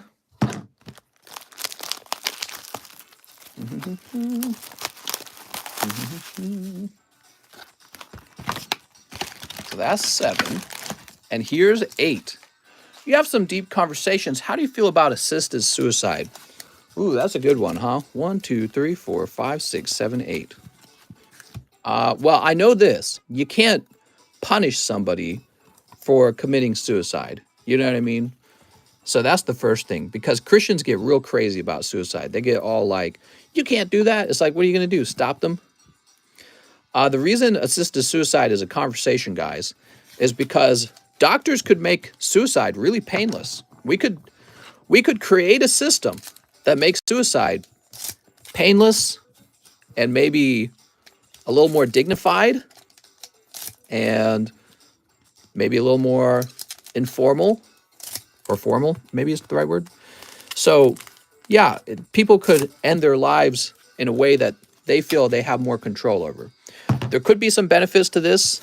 Maybe somebody who's living in excruciating pain and it's terminal anyways. Somebody who is about to lose control of their mind soon because of your terminal illness. Somebody who doesn't want to spend all their money on hospice.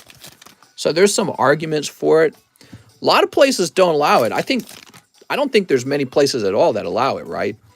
And that's because we all sort of in our tummies understand that we don't want to allow suicide.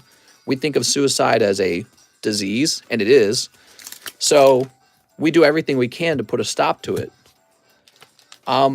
So I guess the argument becomes, are there any scenarios, where maybe it makes more sense to help somebody pass away than to force them to stay alive? And so that's something people debate about.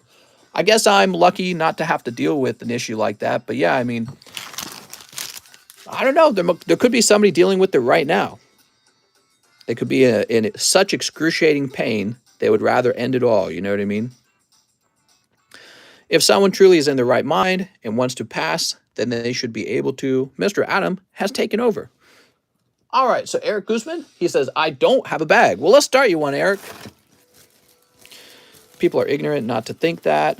Now, I think the problem with it is, once you legalize it, there's going to be all this people who actually have suicidal depression, the disease, who are going to try and use it as a way to commit suicide much faster and easier. And so it actually furthers their depression and suicidal thoughts. That's one of the main problems. So easy access to something like that makes it so that they can give in to the disease where you want to commit not alive. That's a big problem. So that is why it's not really legal anywhere. All right, next up we have Manuel Valero. 6 fusion strikes. You got it, J. Manuel Valero. 1, 2, 3, 4, 5, 6. I think that maybe one of the ways we could implement it in a way that makes sense is for people who definitely have a terminal illness. So if you have a very serious brain tumor, for example, and it's definitely terminal, you have no chance of beating it, maybe in that case. But I don't know, because if you ever look at the statistics, there's always like the 6% of people who actually beat late stage brain tumor, brain cancer. So, it's, I don't know.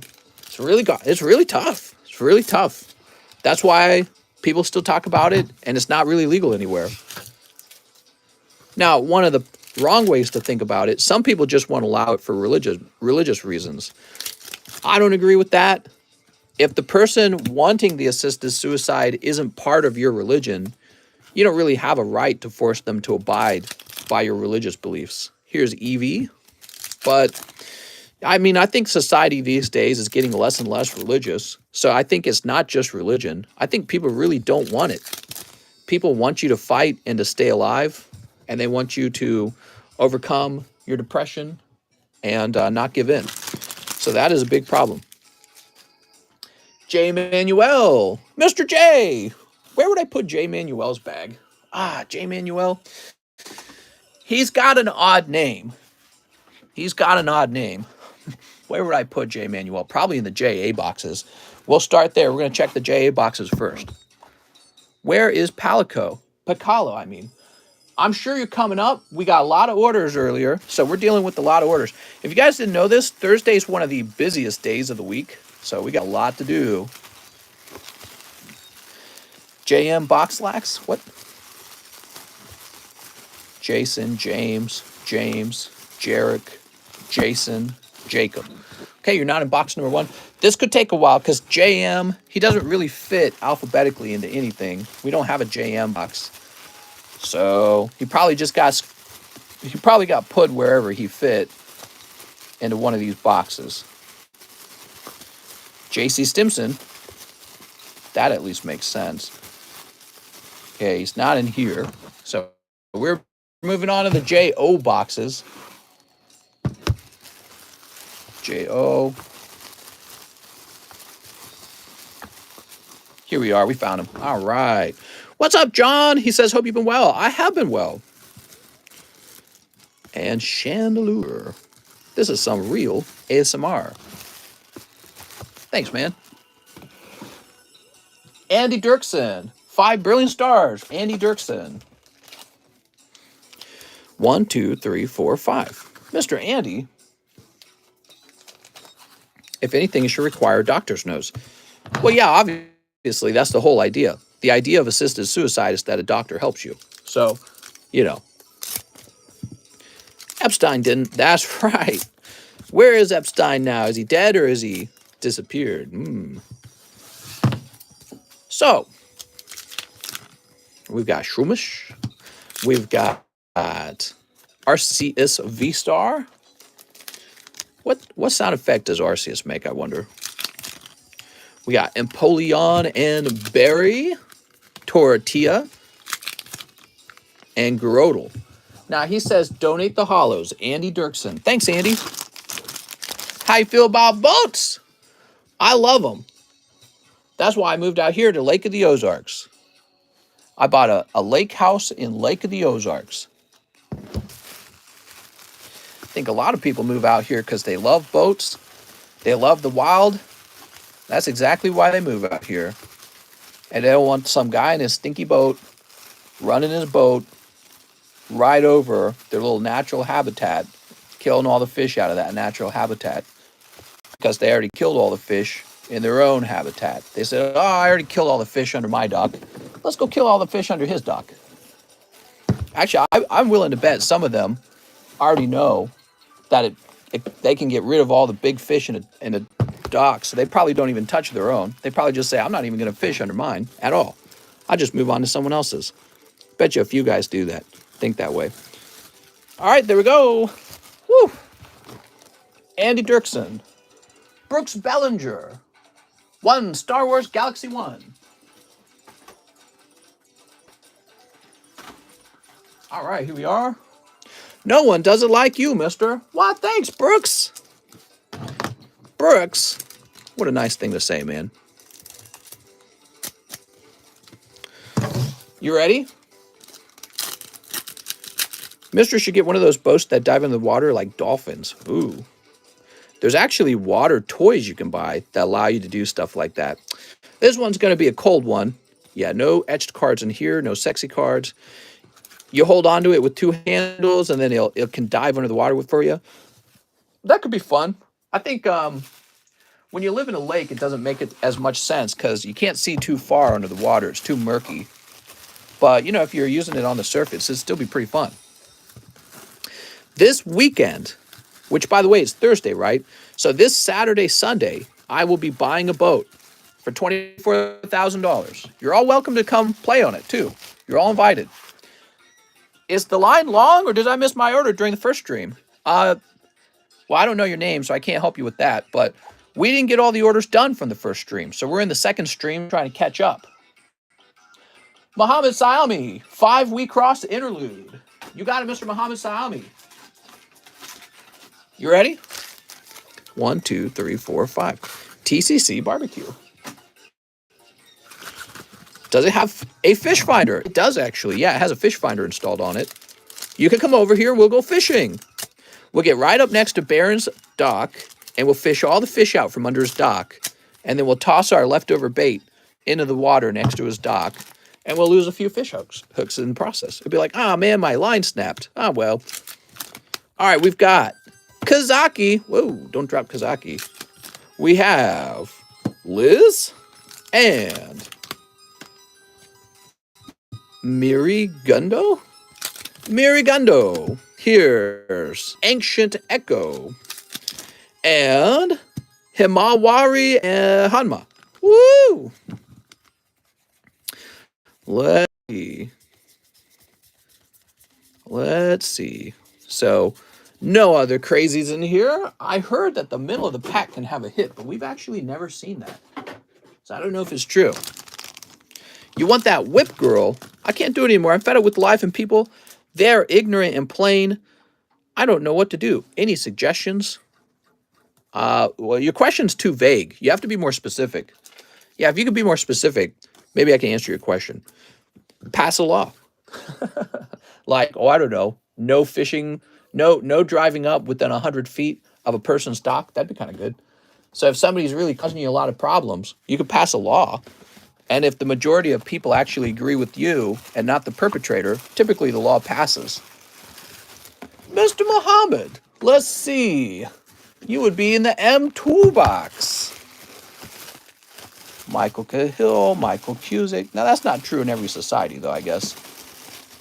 Not every law is good. That's why you got to make them up sometime or change them. I ordered ponies. I know you haven't done it yet.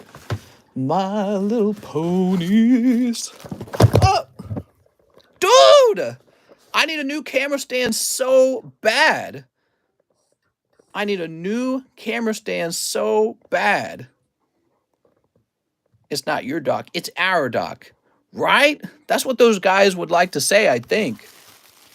I think they hate the idea. They hate the idea that they might have to respect your boundaries. They're like, no, the water belongs to the public, to me. It's like, it's not the public it's not the public fishing out all the fish into my dock. It's just you. It's just you. You want the right to fish the fish out of everyone's dock. And it's like, we're all fishermen too. Maybe we don't fish under your dock and you don't fish under ours. How about that? No, man, I don't like that. Tammy Lowe, 1 tops. We're all fishermen. Why do you think these guys move out here? Why do you think we moved to Lake of the Ozarks? Just to watch you fish, probably, right? Here goes. We don't fish your fish out from your dock, and you don't fish out from our dock. And then everyone has a lot more privacy. It's really nice. Here goes. All right, so Tammy needs the hollow chowies out, I think. What do you think, Tammy? Okay, you ready? Are you scared? I'm scared. No, man, I wouldn't like that, man. Your dock's my dock.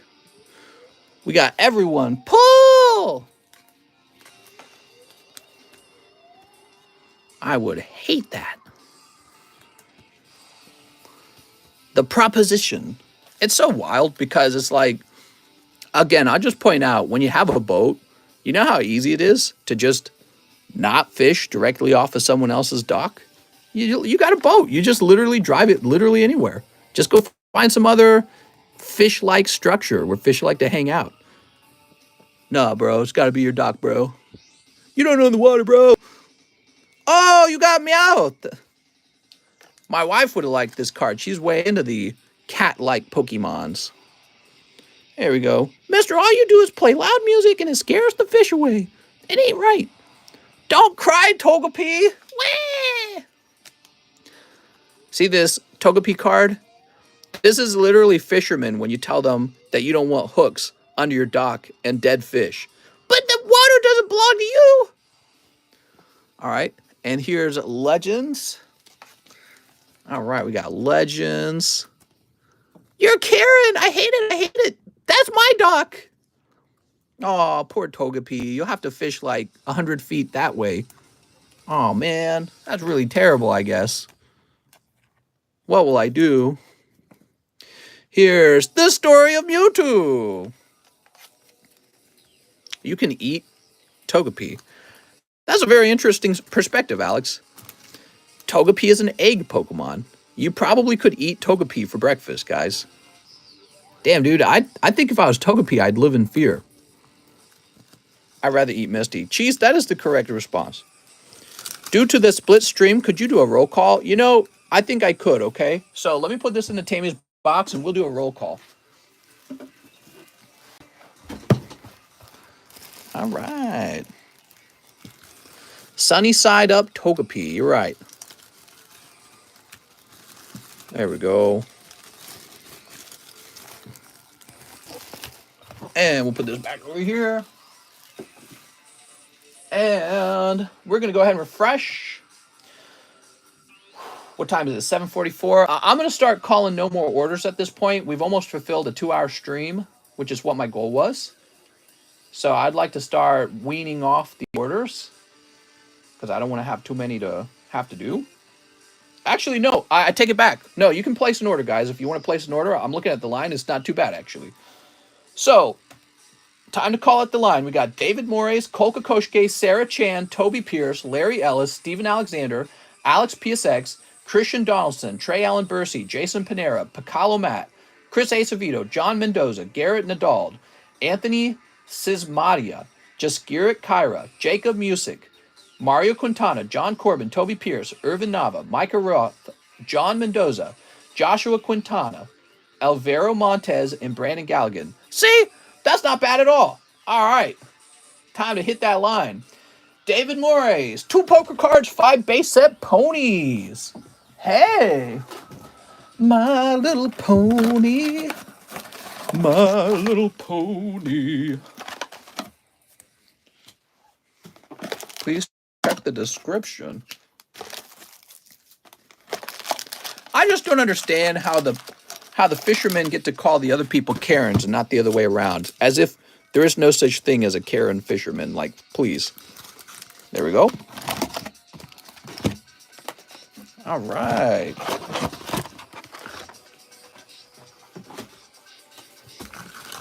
You ready? Now, wait a second. We got to get you 2 poker cards, too. 2 poker cards. We got 1 and 2. Very nice. Oh, Mr. David! Pulling Ivysaur from the red deck and the chase card Lugia from the silver deck. That's the best possible card from the silver deck, I think. I'm assuming this is the most expensive card because it's Lugia. Really nice, man. Congratulations. That's a hit. We'll even clip that for you. Woo! You know, I wonder if there's a version of that that's sold. I'm just going to look it up real fast. So I don't think PSA grades these yet, although they should. But other companies do, like Beckett. So Beckett does grade them. Like, so here's one. Here's an example. Here's a Lugia Beckett 10, and they want $450 for it. So that's an example. And that's a Beckett 10. Very cool, man. But yeah, I don't think PSA does it yet, but they ought to. I want to see some PSA graded poker cards. Let's see. Yeah, that's neat, man. That's neat. I think the more people become aware that they even exist, the more the value has a chance of rising. Because right now, I don't think people know about them. Okay, you ready? Sneep. Yeah, that's a smoker. He looks so good. Favorite number is 4, also perfect round. I love that the Lugia is actually the ace of spades. Isn't that cool? The ace of spades. So we have Rainbow Shine Hollow. Okay. My Little Pony. Friendship is magical. What would the pony say about fishermen fishing out your dock, I wonder? Okay, here's Big Shot. Here's Lucky Streak. Here's... Okay, this is the rare card. Sweet Apple Acres. She an ace. A robot had a loose black wire and called himself Jesus. Motorhead is great. That's right. I don't want to live forever. Something, something, Joker. Assault cake. That's assault. Assault cake is when your wife is really horny and she lets you know. That's an assault cake. She lets you know by backing up on it. David Morris. Where's David Morris? Oh, he's over here. Here we go. Who's Motorhead? What did this man just say? You don't know Motorhead? I know Motorhead because I'm so cultured. I'm so pumped, mister. I'm David Morris. You did really good, man. Yeah, that's a hard card to pull is the Lugia. Cole Koshke says, one more order, I'll take 4 team-ups. And that's because there's only one in an entire deck. So that's why you rarely see it. Your odds are like 1 in 52 or something like that. 1, 2, 3, 4. So you really just don't see them that often. All right, 4 team-ups. Here they are in their blisters. Let's see what you pull. The Ace of Spades. It should be like the theme song of this live stream. This is sticking a little bit. Can we get this out of the sticky? There we go. All right. Boy, we still got to get somebody down here. I'm hiring. If you're listening and you want a job, I've had a few people apply, but I would like to see more applications as well, just to know who's available. We have a $17 an hour job. You can work with me, TCC, encapsulating Pokemon cards. It's a very cool job. I have a house down here that you can use for free while you test the job out. Can you see my messages? I can. Okay, Cole Kokoshke with 4 team-ups. You ready? We've got Geodude. Nice. Charmeleon. Nice. Oh, non-holo Blastoise. Jasmine. Nice. And, ooh, Celebi Venusaur. Very nice. All right. If I lived in Missouri, I would totally apply. There's Galvantula. Miftu, you're early. What's up, Dracon? When you have an opening for a $40 an hour position, let me know. That's a lot of money, man. I don't think I make that much money that I can pay that much. What are you looking for in the steamer job? Do you have boobies? So I'd like the other person to be a girl. She would stream really only on the weekends. It's a part-time job, but I don't know, maybe at night. And basically, you would have to be very comfortable processing transactions and opening cards. That would be it. And I think I'm going to stick to looking for a girl to do it. All right, Kol Kokoshke. Could be a very comfortable job that requires no education at all, no degree. I haven't actually put out an ad that I'm hiring locally. So I've not even tested locally because I've always thought that it would be better to let someone in my community have a shot at something like this because I already know you guys are Pokemon card fanatics. But, eventually I will put out an ad as well. Does the streamer get a face cam? No, probably not. I guess they could potentially. Maybe if they stuck around for like a full year. All right, let's see what we got. Sarah. She could be a hot Cheeto girl. Hey, I like Cheetos. You shut your mouth. Here's Gauther, Mind Manipulator. Why? You don't ask your neighbor.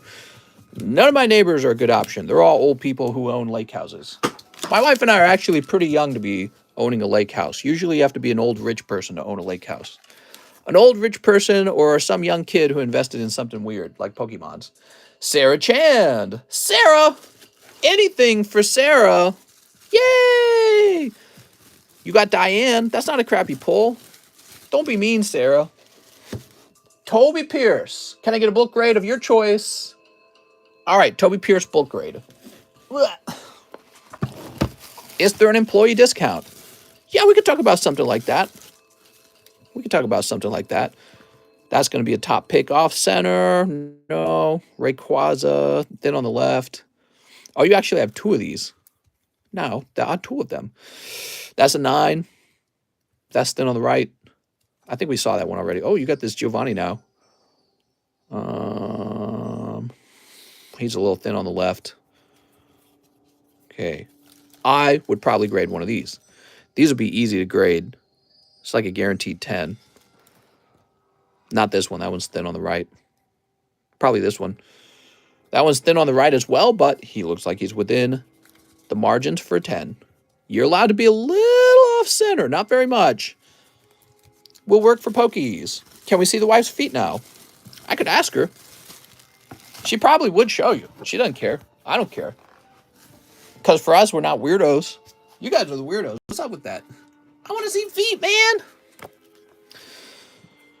She's got nice feet, too. My God. What beautiful, beautiful feet. She's got like these perfect feet, man. Cute little toes. So soft. So gingerly. My God. Y'all are swingers. I know it. What are you talking about, man? They actually hosted a swinger event out here in Lake of the Ozarks. Did you know that? St. Louis Swingers Club. Pretty interesting. We're trying to get our hot tub working. We own a hot tub, but it needs a electronic board installed. So this is a bulk grade. Should say 4.7. All right, there we go. Sweet.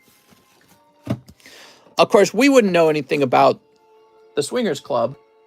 That would be something Swingers would say. Larry Ellis says, bulk TCC grade on best card in my bag. Oh, it's the same order as the previous guy. So let's go find it. Face reveal? Wait, face reveal? I've never shown my face. It's a secret. Deeply held secret. Just like the guy who invented crypto Bitcoin. Nobody knows who he is. Could be a woman. Okay, Larry Ellis. Larry Ellis. Yeah, we're just a well-off power couple with no children. Swinging is definitely out of the question. Let's see, Dark Gyarados. Got any cool stickers? Didn't see Blastoise. Ooh, I like these.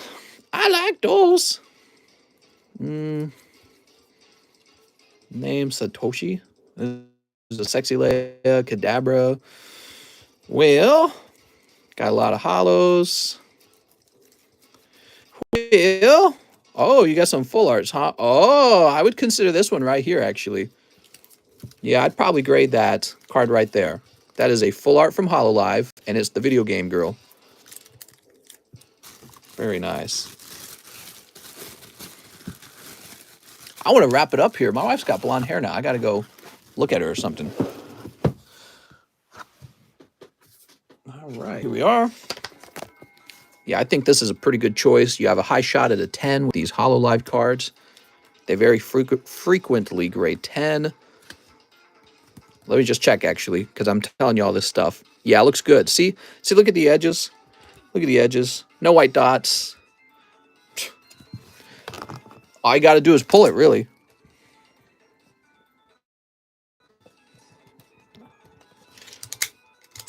Swings and things. Have the wife open the pack. She's probably working. Okay, there we go. Larry Ellis. Steven Alexander. Hey, Mr. Back for more Pokies 10 Brilliant. Anything for you. How much Adventure Time Weiss do you have? Quite a bit. 1, 2, 3, 4, 5, 6, 7, 8, 9, 10. Why, you want a whole box of it? I got a whole box of it right here. You want a whole box of it, mister? I know you do. I know you're thinking, oh, so good and tasty. I know if they cost $1 a pack, you'd buy a whole box. You'd be like, oh, open all those for me. You know, if you don't pull a signature, which I know signatures are the best thing to pull, even if you don't, you might pull a nice full art, right? And the way I see it with the Weiss cards, especially the older sets, those full art's kind of cool. Sometimes they're kind of cool. So we've got Single Strike Mustard, and I do like to grade full art Weiss cards because they're actually pretty rare. Have you seen the movie Encanto? We don't talk about Bruno. No more orders, I assume. You can set an order. Hit card coming your way. Here's Staravia. Ooh, Staravia. Here's Gloria. Gloria. Clap, clap. Here's Bear Tick. We also pull Moltres. Time to cut waifus. Here's Kimiko and Kingler. Ah, the king of crabs, Kingler. He looks like he would taste good. We got Lucario and Drampa. Drampa! Would grading his own cards be a conflict of interest? It would be, because it would not be third-party grading. But I don't grade my own cards. I'm allowed to grade 0 of my own cards. But what I have done here is I've graded some cards that I'm giving away for free. That's all that is. I don't make any money off of those. Those are being given to you guys. Steven Alexander. What I could have done is I could have just given you guys the raw version of the card. I didn't have to grade it at all. But I figure, you know, I can grade them because I have the equipment. Might as well pick out some really, really good looking ones and hand them off to you. And when whoever wins them, take a look over it and decide for yourself if you think I did a good job. Okay? Steven Alexander. Mr. Steven. I think the grading speaks for itself. When you actually receive a 10, look it over real careful. All right. I know for a fact that I've come across many, not just some, but many dubious PSA 10s. I could take you online right now on something like eBay's, and it would not take me a long time to find a PSA 10 where we're all shaking our heads going, my God, how did that get the 10? How long do you think that would take me? 10 minutes? 10 minutes, I'll find you a card on eBay that shouldn't be a 10. All right. Not in here. Let's try the next box. It's funny because PSA just gets a pass. People are like, yeah, I love PSA. PSA the best. A 10's a 10. Buy the grade. Sheila Shawn. What is this? Sebastian. Stephen Quinona. Simba. Shelby. Santos. That Pikachu Illustrator that he spent $5.4 million on very recently, that would have been a TCC 9. That would have been TCC 9. But PSA gives it a 10. Hey, $5 million, bro. $5 million. Buy the grade. It's funny, though, because you guys will still scrutinize me harder than PSA. Isn't that funny? It's just how it goes, though. I understand. It's just how it's got to be. They've been doing it longer, therefore the grade's better, right? You know? That's silly, actually. But that's how it works. That's how human emotion works. So, and eventually I'll make a mistake, too. I'll probably let a card pass as a 10 one day, and it shouldn't have. And then you guys will crucify me for it. I'm ready. You know, I'm ready for that to happen. Somebody be like, can you believe that this TCC card got a TCC 10? It should be a 9, bro. So that'll happen one day. I don't know when. It's bound to happen. Alex, 2 celebrations. And then people will be like, you can never trust TCC again. Aha, here we are. You put me in the red box yesterday. Oh, Scuba, that would have been nice to hear. I went through literally every S box before checking the red one. Mr. keeps promoting PSA. Oh, it happened. Alex pulled Charizard. Woo! All right. Take a look at that, Alex. Was he here? Alex is here, right? Come on, Alex. Come on down. Do, do, do, do, do, do, do. Alex just says, I did it. You did it! Woo! You also pull a cold one. So, and here's Sation. All right. What do you think of that, Alex? You know, guys, Alex had just contacted me in a private message being like, you got any Charizard Celebration singles? And I had to tell him, sorry, I don't. So he really wanted that Charizard because he's never done that before. He's never contacted me asking for singles. And yeah, so he really wanted this card. It looks great, by the way. You can tell the bottom's slightly thicker, but actually, I think it's within the margins of a 10 just looking at it. Like, take a look at the corners here. That looks clean. Take a look at the bottom. You can tell it's very slightly thicker, but not that big of a difference from the top, actually. Flip it around. We're looking for white dots. Looking pretty close to a 10 there, Mr. Alex. All right. Sweet. I think you might have a 10 Charizard on your hands. That's a big hit. I'll give you $50, Alex. That's Alex's order? It really is. Do you need proof? I'll give you proof. Here, I'll give you proof. All right. There he is. Alex, 2 celebrations. Let's go. Wow. Dreams really do come true. Mr. Alex said I could have it. Yay! All right, you must be jumping up and down, Alex. We better clip it, too. We got to clip that, huh? Now we got Christian Donaldson, 5 brilliant for Christian Donaldson. 1, 2. 1, 2, 3. We also need 5 Evo Skies. 2, 3, 4, 5. All right. Mr. Christian. Mister, you're the best at this card opening. I also strongly believe you get thrown off the algorithm because of the politics talks. You might be right, man. I don't know. I think the politics probably does not help because I tend to take a position that is not very woke. And the tech platforms prefer the position of wokeness. So, yeah, you could be right, man. I have no clue.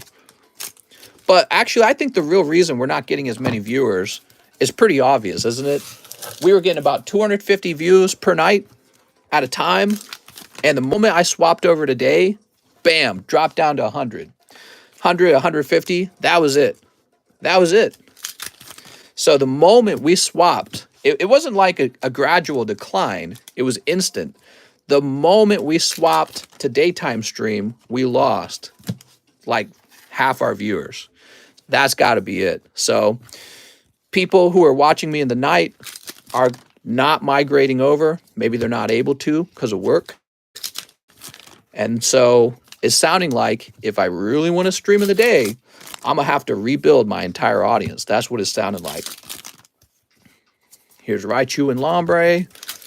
Many of us work, says John. Oh, and I appreciate that. Yeah, I appreciate that. So just that my doctor told me she didn't like my work schedule and that it was bad for my heart. And I kind of listened to her. So I don't know what to say.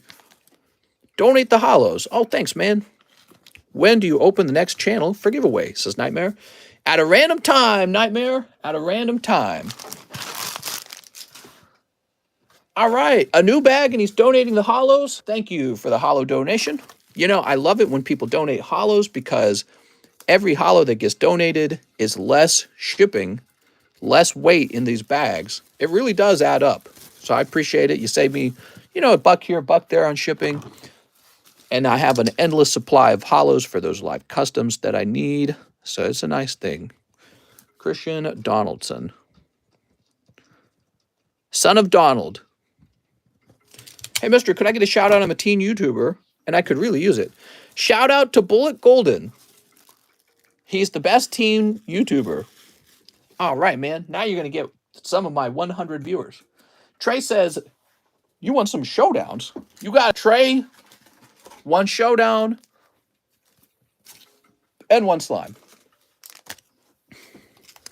Man, Alex just does not get that lucky that often. I'm still thinking about that. Alex, you got some good luck, dude.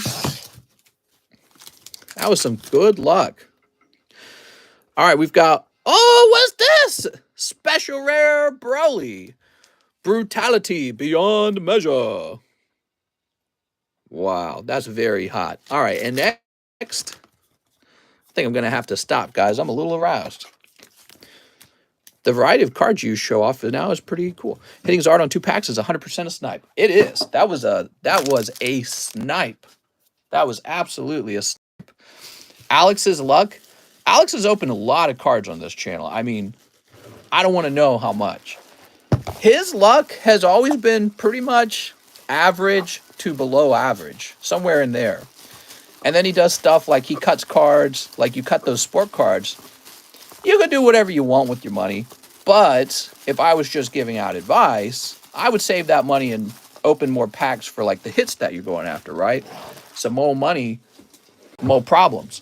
And that was definitely a legitimate hot moment for him, which he does not get to have very often. So your luck has improved, Alex. That's an improvement. If you did more openings like that, you get pokey rich having openings like that, man. You watch the stream like every day. So I'm surprised you don't try to snipe more, because you could just pay attention to what's happening and you'll get a better chance at hits than the average person, just because you know when something becomes hot. Did Trey say he needed a new bag? Trey, I can't find your bag. Trey Allen Bursey. New bag time.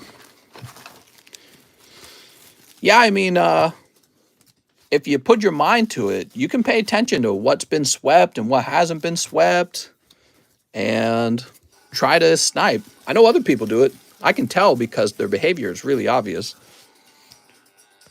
Would you do some Yu-Gi-Oh packs? I have a bag, says Trey Allen Bursey. Okay. Oh, I bet you're up here, actually. There's another tea box we made. Oh my God, you're right here. That took like 2 seconds.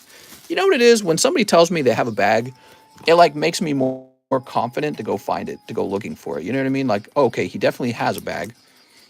Hey, that's not a bad round, man. You picked up a full art and you picked up a special rare. You know, that was a snipe, Trey. Yeah, that was 2 hot packs. 2 packs, 2 hits. Jason Panera, 1 live custom for Jason Panera. Sorry, Jason, that is a cold live custom. Jason Panera. Pacalo Matt with the big order. He wants 5 slime. Oof, Pacalo. Somebody just pulled that nice slime card too. 3, 4, 5. Okay, you got these 5 here. 5 brilliant stars. Okay, 5 brilliant stars. 2, 3, 4, 5. 5 EV heroes. All right, you got some EV heroes. 1, 2, 3, 4, 5. And he wants 5 NBA. Okay, we got a fresh box of NBA here. Yo, I want to say I'm really thankful. Oh, no problem, man. Dude.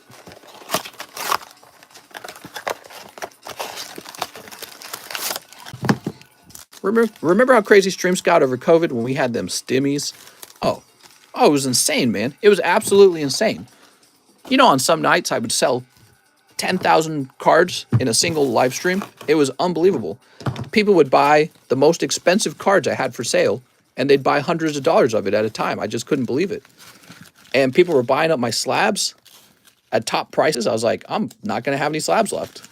Yeah, it was just unbelievable. You'd have people buying like 10 live customs in a row. Just wild. All right, Pacalo, 2 live customs. Speaking of which, 1. And, it's still cold. I'm so sorry, Pacalo. God, I thought that was going to be the hit, Pacalo. It's probably nearby. I thought that was going to be the hit. I was hoping it was, because you went deep on this order. I wish I knew Mr. Streams during the stimmies. Oh, it was a wild ride, man. It was a wild ride. Pokemon card prices in that time period were insane. Actually, that was a bad time. It turns out, and we didn't know this back then because we didn't know what was coming next. We didn't know if another round of stimmies would come after the current round of stimmies. We didn't know how much money was really out there, if things were going to keep rising. But yeah, that was a bad time to actually buy slabs. I have some Japanese Pokemon slabs that have since fallen in price by like 50% since that time period. So anyone buying Pokemon cards when the last round of stimmies came out, were buying in at the peak. At the peak. The only thing you really should have been opening at that time, maybe sealed product, because the slabs were way overpriced. And that was because PSA was very behind. They hadn't shut down yet, but they were very behind. There was crazy demand for slabs, not enough supply, and lots of money out there. So, you know, over time, we kind of figured it out. Over time, we watched prices fall, and we're like, oh, yeah, of course prices fell. Like, it all kind of made sense as the prices started falling. We're like, of course the prices fall, because these cards aren't actually that expensive. You know, like, oh, you pulled a hyper rare out of a $100 box? Wow. I'm surprised that it went down from $400 as a PSA 10 to $200 as a PSA 10. You know, it's not a surprise at all, actually. So we watched that happen. I think the prices are probably where they should be right now. There is one behavior, though, that I'm keeping an eye out for.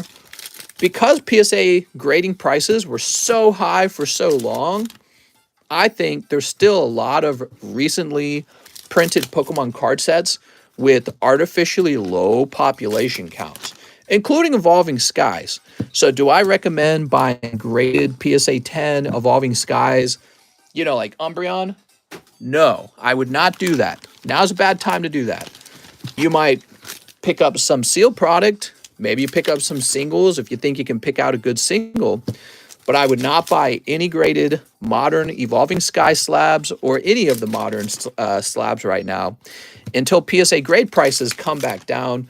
I think they will eventually. I don't know when. PSA has to start feeling the heat from small businesses like me. There's many of them. And even larger businesses like CGC, which is probably cutting thousands and thousands of slabs at a time into their volume. So you're going to see them start to feel that. They're going to be like, ouch, we're losing a lot of sales. You know what I mean? All right, what do we got here? If you guys get comfortable collecting TCC slabs like this, and you start saying, you know, I'm not going to convert this over to PSA. You say stuff like, I get it. A 10's a 10. Doesn't matter which label. A 10's a 10. When you start saying that and you don't convert them into PSA slabs, at that point, PSA is in a lot of trouble. They'll be in a lot of trouble at that point because you won't be spending any money at PSA cross-grading them. And PSA is kind of relying on that right now. They're kind of hoping, okay, they graded with SGC. People are aware of SGC now. People are aware of CGC now. But they'll cross-grade it with us, PSA. Well, what if they don't? What if people just keep their cards in the SGC slabs and the CGC slabs? Well, then that means every graded slab with SGC and CGC and TCC, me, every one of those slabs is just a lost sale for PSA. That's terrible. So they're bleeding sales right now, and their volume's dropping because people don't want to pay their high price. I don't want to pay their high price. I'm looking at it going, that's not sustainable. There's just no way that that is sustainable. Oh, LaMelo Ball rookie for Pacalo Matt. All right. TCC can't hire people for $15, $20 an hour in California. True, but I'm out here in Missouri, so we could do $17 an hour out here in Missouri. And Russell Westbrook. But yeah, so my perspective, when the Pokemon card community starts actually collecting CGC slabs and actually collecting SGC slabs, and they say, I don't want to convert it to PSA. Man, if that happens, PSA is really going to be in the fight for their life at that point. That is going to be a scary moment for PSA if you guys get comfortable with other labels. That's going to be a big deal. Cameron Johnson. What's up, mistress? Your favorite inmate? Oh, how's it going? You got any of that prison wine? Josh Green. Okay, we got Josh Green. It probably won't happen, though, says Sergio Espinoza. Maybe. I'm going to show you something real fast. I'm going to show you something. Record-breaking SGC card price. All right, check this out. This was not too long ago. $6,600,000 for an SGC3 Honus Wagner, if I said that right. SGC. I probably said his name wrong. I apologize, sport guys. The holy grail of the hobby. Honus Wagner for $6.6 million.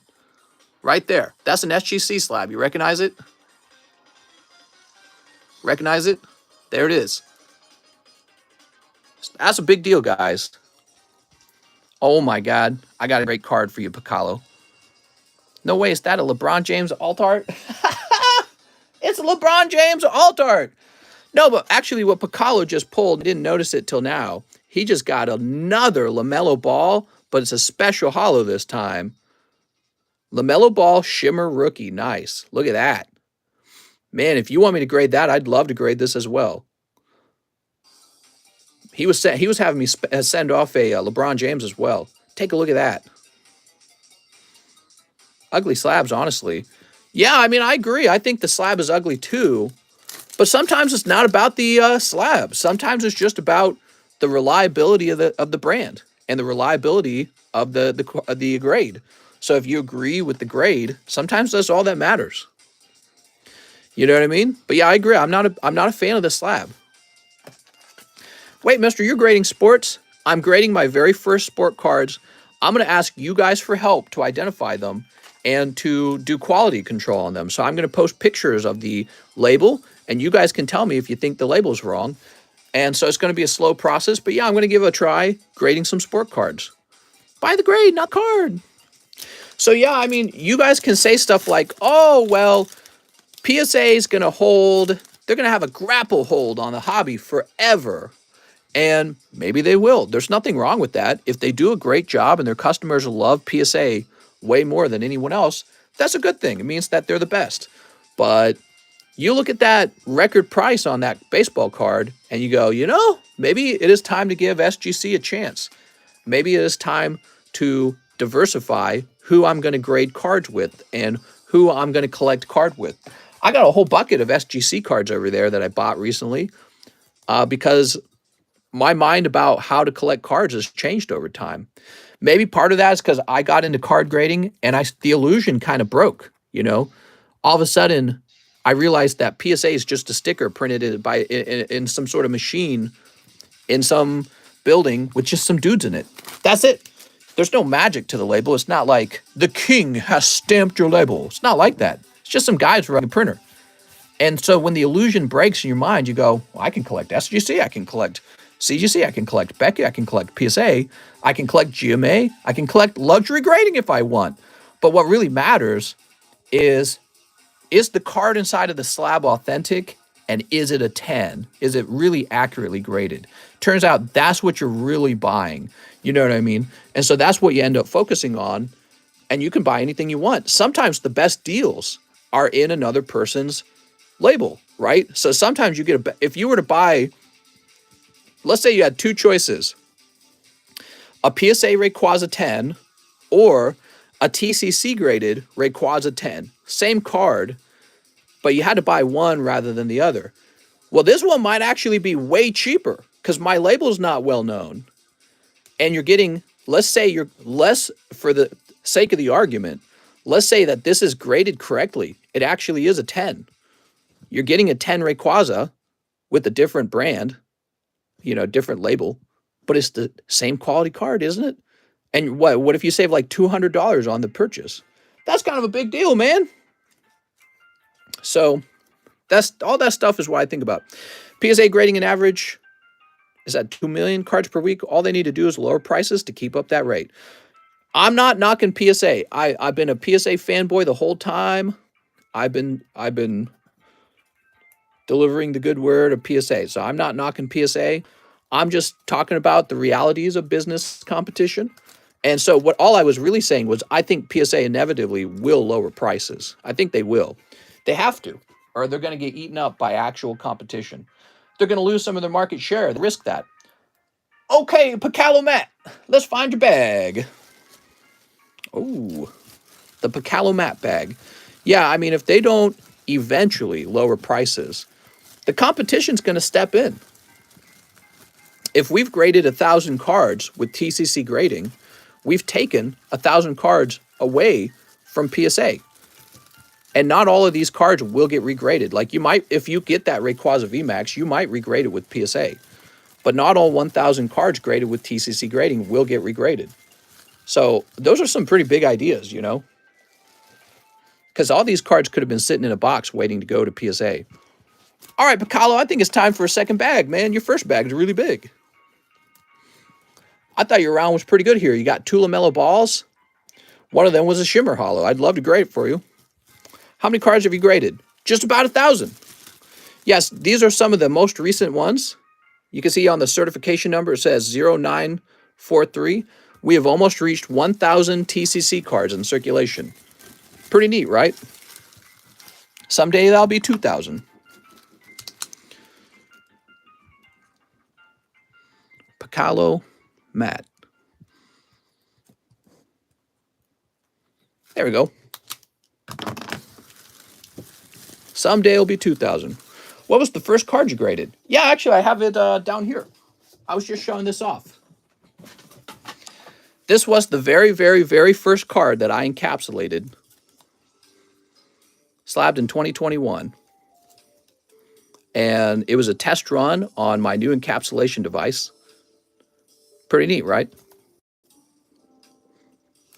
Now, we also have the Your Mom card.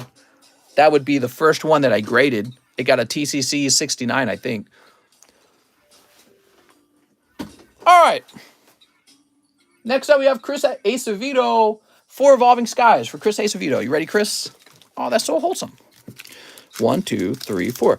I'm 15-year-old whose favorite card is Rayquaza. Should I spend my money on a grade 10, a single, or not buy it at all? Yeah, so if you're a big fan of this Rayquaza VMAX right here, I don't know if I would buy a 10 right now. But you know what? I wonder if there's two different types of 10s. So I want to talk about SGC versus PSA. Let's see if we can find an SGC Rayquaza VMAX. And, oh, you actually can't. Wow. You would expect that you could find that, but I guess people are sending them all into PSA if I had to guess. They're one sold at least? Yeah. So, oh, but that's a 2.8. A 9. Oh, here we go. Here we go. So one did sell on March 15th. So that is a Rayquaza VMAX SGC 10 from Evolving Skies. Here it is, graded with SGC. And it sold marked down from $439. Now, I don't know what price they agreed on. I'm going to take a stab in the dark. Maybe it's like 25% off, right? Or 15% off. So maybe he sold it for $400 even. Actually, 15% would be more than that. So it'd be like, maybe he sold it for $390. Okay, so he might have sold it for about $390 to the buyer. I don't know. Now let's compare that to an actual PSA 10 and see if they come pretty close. Now just remember, they could be the exact same quality. We can assume that they probably are. And the cheapest buy it now for the PSA 10, here we go. So the cheapest PSA 10 is $520 right here. So from $390 to $520 is a difference of $130. So he actually got it, whoever bought that got it almost like $130 cheaper just because he's got a different label. But let's say the card is truly a 10. It just doesn't matter. The label doesn't matter that much. In fact, when PSA, if it inevitably gets cheaper to cross grade with them, they'll probably do the cross grade for like $25 maybe 30. And ultimately, he's just got a good deal. That's it. His whole deal is that he got his for like $130 cheaper. All right. So, but enough talking about that. We got to start zooming along here. So we got 5 here. It's an important subject. It is. One live custody to Chris Acevedo. So, oh, look at that. A little Beedrill. Okay. And then 3 to Charity. it's hard to say what you should be buying next any of the time. Do you want to know what I most recently spent my money on? So 2 days ago, I purchased up $10,000 worth of these poker cards. So I just acquired 10,000 of them. That was because I feel, from everything I've observed, that the poker cards seem to be an unusually hot item with an unusually low population. So I went and scooped up a bunch of them because I'm expecting them to change in price faster than this Rayquaza. I feel the Rayquaza will go down in price over time.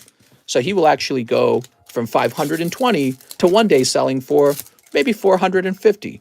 So if you were to take all your money and store it into the Rayquaza, not only would you not gain money, you would actually lose money over time. So he is not a good place to park your money. Now, if you were to buy $450 of the poker cards, they might double in price because they're actually pretty rare and old. So as they get opened and distributed to everyone, maybe who's buying poker cards on this channel, they become more and more rare to find sealed poker decks. And then eventually, the cost of a poker deck has doubled. And actually, I'll share some information with you guys. The price of a poker deck already has doubled. So poker decks, when I first discovered them, were actually, they cost less than half of the price they cost now. So that's how much they've gone up in price since I started doing this. They've gone up significantly. And I'm predicting they'll continue to do that. That is because I think that they have a whole lot of value over the long term. I don't think their populations will be that high when most of them are graded. They might reach like 100 Lugias, maybe 200 Lugias, I don't know. And I think the Lugia will end up being a really great card from the silver deck. So that's for Chris Acevedo. Chris, where's that big hit in the live customs, man? All right, Chris.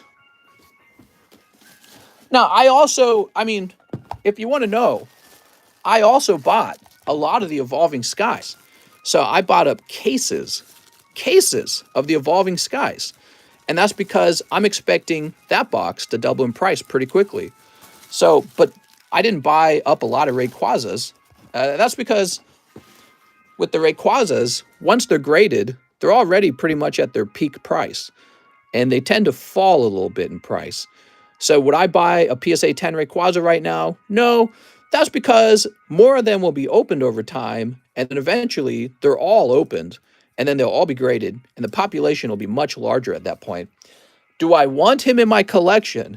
Yes, I do, because he looks awesome, and I do like Evolving Skies. But I'll probably wait before I add him to my collection, and instead I'll park my money into something like the poker cards. Those will make me a bunch of money, and then I can afford a Rayquaza. All right, next up, we got John Mendoza. I changed my name. Next up, we got Garrett Nadald. Arceus slab. You got it, Garrett. Now, here's a nice slab to have. This is a 2009 Platinum Arceus. They're a really low pop. All right. I don't know if they'll ever be high pop. You know, I've gotten into some of the Platinum stuff. I'm not nostalgic for Platinum cards because I didn't open them. But you know what? For some kids, it is nostalgic. So kids who were young in 2009, this was their era, and they're nostalgic for this. And I appreciate that because when I was young, I was nostalgic for red and blue in the base set. So I understand how it works. And 2009 was right after the catastrophe, or the 2008 financial crisis. I don't think people were spending a lot of money on Pokies back then. I'm betting that this didn't get printed a lot. That's my bet. So that's why we're opening up. That is why we are opening up Platinum Rising Rivals, because it's from the same time period. And a lot of the cards in the set are like Pop 1 or Pop 0. A lot of Pop 0 cards in that set. So that's why we're opening it. I picked it out for you guys. Anthony Sismadia. Mister's going to pull me a 10. 3 poker cards. You got it, man. All right, you ready? So, yeah, we're picking the cards that are low pop on purpose because I've been playing this game called Pokemon Card Investing for the last 3 years, and my sharp little Poke brain is telling me low pop and beautiful, combined together is money. So when a card looks good and there's not a lot of them and people aren't aware of it, that's when all of a sudden the price changes. That's where you make money. It's when the price of something changes in a good way. Ooh, you got Raichu, Flaffy, and Ladian. Sweet. You also need 2 Merlin 1 stickers. I've been buying up old black and white collection. Sure, yeah, black and white. There we go. From today. And when you open up modern stuff, you can still do well if you get lucky. So I think of opening modern cards as like playing the slot machine a little bit, because it is. Most people are going to lose at the slot machine.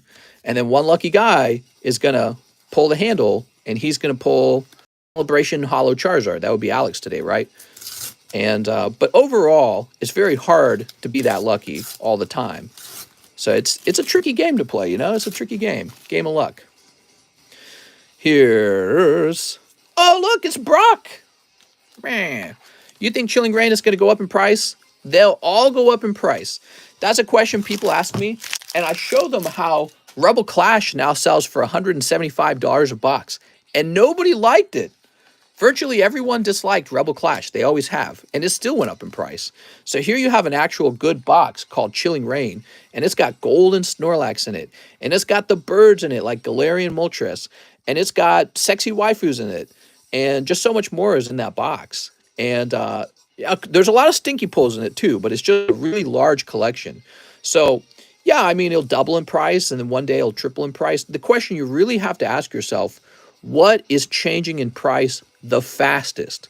Now, I didn't go buy $10,000 of Chilling Reign. Even though I know it's going to double, I didn't go buy $10,000 of it. I bought $10,000 of the poker cards because I think those are about to double pretty fast. But be careful out there because, you know, maybe I'm price setting by saying that. Maybe by saying that, oh, everyone's going to get the same idea. So be careful when you listen to content creators like me talk about this stuff. So, because you might be getting sort of like, I might be price setting, putting a price in your head like, oh, this is going to double, this is going to triple. So think for yourselves. But I'm just sharing what I did because I'm very confident in the poker cards just for the fact that look at the sales, everyone. Like almost everyone's buying them. That's a strong indicator. When you watch this stream, poker cards are in almost every order. And so we're just running through them. And eventually, because they're a finite product, we're going to run through them all. All right, he needs 7 brilliant stars. They're in like every order. 1, 2, 3, 4, 5, 6, 7. You ready? Here goes. Okay, Anthony. Sneep. They're one of the long stream today. We're trying to wrap up, actually. We're trying to wrap up. Mister, you should start looking at the 10th anniversary poker cards. I looked at all poker cards, actually. I looked at all of them. Every poker card set there was. I did a big analysis of it. And then I moved all. It was actually more than $10,000. I moved about $12,000 into poker cards for long-term holding. And we'll continue to eliminate them. Not eliminate them. More like distribute them through this channel. And then I'll be holding on to a small chunk of them for investment purposes. It's kind of a fascinating thing, isn't it? You can invest in the thing that you sell. So that's what we're doing. Look at this Sylveon VMAX, dude. I knew the moment I saw the edge, I knew what it was. That's Anthony Sismadia, and that's one of the top pulls tonight. Beautiful Sylveon VMAX. Ooh, love it. Such a great card. Brilliant Stars. A set with multiple Charizards in it, and lots of these character secret rares really add to the box. It's a great box, too. Okay, there's Shaman. What a Shaman! Claydol. I've never opened an alternative art. I'm sad. Yeah, I mean, it takes a lot of money. What's your opinion on Houndoom? I'm a big fan of Houndoom. He's from Gen 2. Gen 2, I was really in the swing of things when Gen 2 came out. I finally owned a Game Boy. My first Game Boy was a Game Boy Advanced, and I wasn't allowed to own game consoles growing up. My dad hated them. He thought they were bad for you. He thought they were going to ruin your ability to do like hard work and stuff like that. So he just said all the time we weren't allowed to have them. And then one day my mom kind of gave in. She was like, maybe video games aren't so bad. And she said, if I can teach myself an instrument, I can have a Game Boy Advance. So because of her, I learned how to play the piano in like a week, of course. And then I showed my parents, and then I got a Game Boy Advance for Christmas. That was my first console ever. And for the Game Boy Advance, I then ran out and used my own money, because I was so good at saving money as a kid, to buy Pokemon Silver, which was the Pokemon game at the time. That was all there was out at the time. Pokemon Ruby Sapphire hadn't come out yet. Pretty long stream, mister. Well, yeah, this is about almost 3 hours long now, isn't it? A yo-yo. I always wanted a yo-yo. Yeah, I got the trick yo-yos. I did all kinds of yo-yo tricks when I was younger. Just Garrett said, I was wondering if you can please ship my bag. I already paid for it, and we couldn't ship it because your internet was down. That's right. Just Garrett. Okay. I liked yo-yos. I liked kites. I used to make handmade kites when I was a kid. And I really liked airplanes. I was extremely good at making paper airplanes that could stay in the air for really long periods of time. It was like a game to me. I loved kites and airplanes. But I especially loved video games. Nothing was better than a good video game. Jacob Music. First edition Gym Hero 1. All right, you're jumping into the pack break there, Mr. Jacob. Johto is and will always be the best. I mean, with Gen 2, Pokemon was still in the swing of things, They were, like, huge. I mean, they've always been huge. But Gen 2 came around and people were like, no way! You know what I mean? Here we are. Actually, I had a scary experience. I talk about this. When I was younger. Ooh, Gallade. Looking good. When I was younger, I played 500 hours of Pokemon Silver. It kept track of how long you played, which nothing I'd played had ever done that before. Need a new bag, he says. Okay, we're going to get you some protectors for this. And when I saw that, I felt really bad. I was like, dude, maybe my dad's right about video games. I was like, 500 hours. I was thinking to myself back then, you could do so much with 500 hours of time. I was like, I could really learn an instrument. I could teach myself all kinds of mathematics. So when I saw that I spent 500 hours completing the Pokedex in Pokemon Silver, I was kind of scared. I was actually anxious. I was like, I can't have that time pack ever again. Maybe I'm a video game addict. So it kind of scared me. And I was thinking about all that stuff my dad has said about games being bad for you. Next up, we got Mario Quintana live grading plus timestamp. All right. Well, let's see what he has. So Mario Quintana, we've sort of removed live grades from the menu, and we did it for a good reason. It's because live grades sort of force the audience to sit there and watch a blank screen. Oh, right. Woo! I said I would live grade it, didn't I? Plus timestamp. I don't know if I can timestamp it. I can't timestamp it. The stream's over. Yeah, there's no way to timestamp it. Yeah, I don't know what to say, man. I can't timestamp it until the stream's over. Here, let me put it into a sleep for you. All right.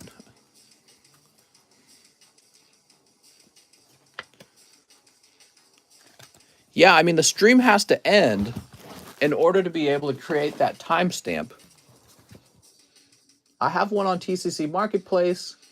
If you're interested in signed cards, I have one in TCC Marketplace. I am interested in one signed card, and that would be Giovanni Bonaire's Princess Bubblegum. And the main reason I'm interested in it is because I know my wife would actually really enjoy having that card. Okay, Mario, I can't live grade this if you want that QR code on it. You can't double stamp a triple stamp. I'm giving my church playmats and custom packs for the kids to buy them with fake money. You just didn't want us to see the ghost in the background again. You're not a video game addict, mister. You're a game economist. I know, right? Like, my dad had no idea that one day I would become a very popular video game streamer. So he had no idea of jobs like that existing, because it's a new thing. Nobody knew about it. Back then, when I was young, there was no YouTube. So he could have never imagined playing video games being a career. It was a joke. Next up, we got John Corbin. $40 tore my slab away. You got it, John Corbin. Let's do that right now. He was a real hard worker. I had 11 siblings. We never went on welfare. So how did he afford us all? My mom didn't work. My dad worked 2 jobs. He worked 2 jobs. My entire childhood, he worked 2 jobs. I never saw him not working. He only worked. And so for him to say stuff like, whoa, you have to be a hard worker, you have to be able to work really hard, I guess that makes sense for him because that's all he ever did. That's all he knew. You know what I mean? He never really imagined life where you'd be a bum and play video games and, you know what I mean? He's like, you have to be like me. And it's not a terrible thing. Like, I don't judge him too much on it, but he was wrong. What do we got? Oh, it's Rocket's admin. How nice. Except not really. Mr. John, let's find your bag. Let's see. John Corbin. Let's see. John Gamia. Joey Albrecht. Johnny Hubbard. Let me pull this whole thing down. What kind of work did he do, if you don't mind? He was well paid. He had an electrical degree. Oh, you got some nice ones, dude. He had an electrical degree, a 4-year degree that he got that it was paid for because he did a round of service in the Navy, and so they paid for his degree. And he got a job with Allen Bradley. You can look them up if you want. Allen Bradley, they sell like manufacturing equipment, control panels for big manufacturing companies. And he had to do a job that was called something like instrumentation, except he actually had to teach people how to do instrumentation for Allen Bradley. So he was like a teacher. And then eventually he just did the actual job of instrumentation. So he did what he taught. And back then he was paid about $75,000 a year, but it just wasn't enough money because it was too many children. So he started a home business, and it was an exotic hardwoods business where we took imported hardwoods, chopped them up into small products like pen blanks, bowl blanks, that kind of stuff. And he would sell about 30 items every single day on eBay. It's a lot of work, actually. You got to list 30 items, ship 30 items, and deal with anything in between. So, and he would have to bring in like thousands of pounds of wood in order to do that. It was crazy. You just worked like crazy. So he would wake up at like 6 a.m. in the morning, and he would work all the way to 11 p.m. at night or later. And he would just work all the time so that he could make enough money to, pay for 11 children to exist. Next up, we got Toby Pierce. 1 live custom, 1 brilliant stars for Toby Pierce. Oh, man, Toby, I thought that was going to be it. I really thought that was going to be it. 1 brilliant stars, Toby. You ready? I thought to myself, here comes the hit. Tropius, he's got bananas on his chin. What is the wait time? I think the wait time is probably 50 bazillion. All right, here's the Tropius. I don't actually know. Irvin Nava, Star Wars Galaxy 1. Okay, sounds like you need 2 of them, Irvin. Cool, sounds like my grandfather, military, then electrician, basically was an engineer for a commercial electric company. Yeah, his degree technically was not an engineering degree, is what I understand, but it basically was extremely similar. And he dealt a lot with what I actually had to learn when I got my computer science degree, computer architecture. You had to learn about all kinds of stuff when it came to circuitry gates. So there's these logic gates. You guys might even be familiar from them if you did Redstone in Minecraft, because you actually learn a little bit about that from Redstone in Minecraft, like NAND gates, right? And so he knew all about those backwards and forwards, and that's what he had to teach a lot of these instrumentation guys how to fix the machinery and how the electrical circuitry works in the machinery. So it was a kind of interesting job. He would, short line, just a long wait. That's right. He would take us around with them. Since we were homeschooled, he'd go on trips around America. He'd be sent out by Alan Bradley to teach a client how to use the circuitry boards, how to repair them. And he would take us kids with them sometimes. And that became a frequent thing. I got to go to New York for a week as a result. So he took me to New York. It was very cool, man. He taught in New York for a week. One of my sisters got to go back to California. I was born in California, but I didn't get to grow up there. All right, now we got Micah Roth. 1 billion stars for Micah Roth. Okay, Micah Roth, he says, I have a bag. Boss's orders. I'm sorry, man, that's cold. John Mendoza. Rent a girlfriend. 1 pack.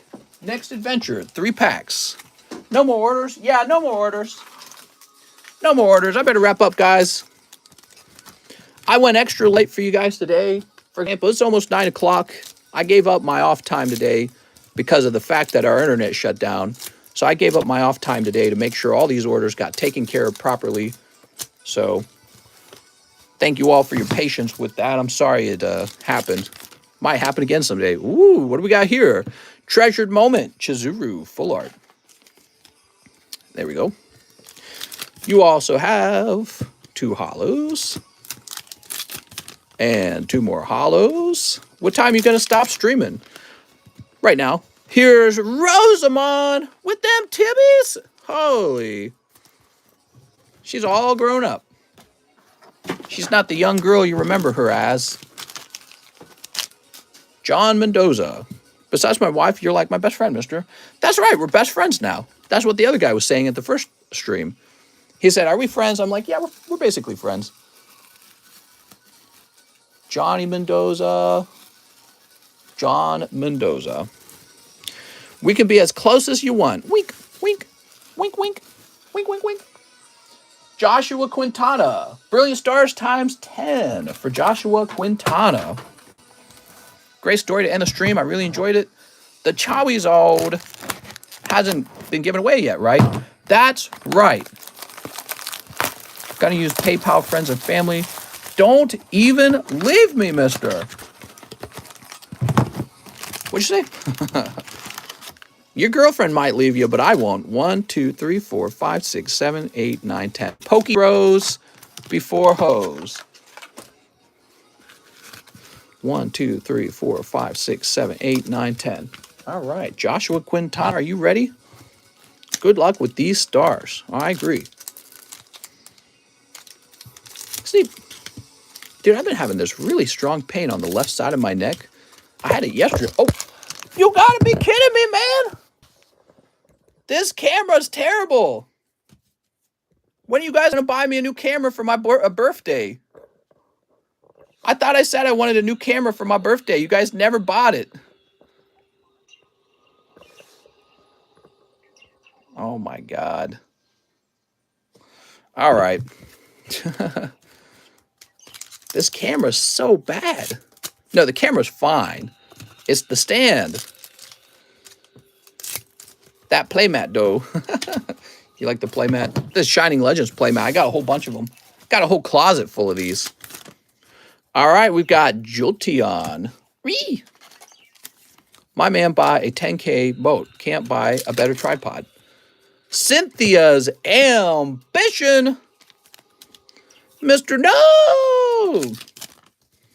Here's the Dene. Amazon one. Here's Pikachu. Pikachu, shut up! So tired of him. We've got Luxio. I like how Mr. doesn't believe in being married, but is married. I got married because it's very romantic. Okay, that part is true. Women want to be married, guys. But if we're talking about just legal stuff, it makes no sense. You're basically just marrying a contract. From my point of view, you're just marrying the contract that says she gets half your stuff. That's it. That's really it. That and a tax break. Oh, and maybe like shared health insurance. There needs to be a reason for men to get married, in my opinion. It doesn't exist. It maybe will exist again in the future one day, but right now it does not exist. Hey, Mr. Pokemon, look and see if you have a Pokemon card for me. Did you reveal wife's blonde hair already? No, I never did. I never did. Maybe I'll share a picture in Discord though. She's a little shy. She's a little shy. Alvaro Montes. I wanted to have my bag and slab shipped. Hope all is best. You got it, Alvaro. Yeah, I mean, if you guys want to be romantic, definitely marry your girlfriend. But let's talk about it from a legal point of view. It doesn't make any sense. And you can present an argument that tries to make more sense of it. Been married for 7 years, 8 this year. I don't think about it like that. I don't know. Well, I've been with my wife for almost 9 years, and we've been married for 3. Yeah, we've been together a long time. And my feelings on the issue is the same. Hey, can we do the live grade with no timestamp? I think we could. Let's do that.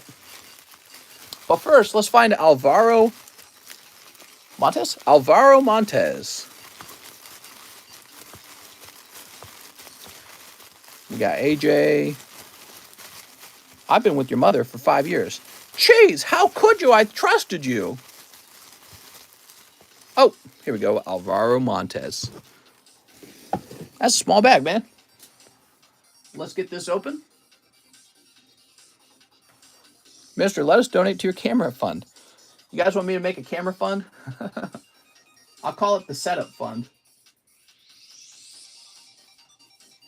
All right, let me grab an email. I'm pretty slow when it comes to changing my setup. It's the truth. I like my setup, and I don't mess with it too much. I really ought to get a new stand, though. There wasn't even the argument for using the same stand. It's so bad. All right, Mario Quintana. We're going to go get his card graded. Oh, wahoo, Mario. Just having a look-see over it. It is actually thinner on this side here, but it's not enough for it to fail a 10, in my opinion. Think of it as like 9.5 centering.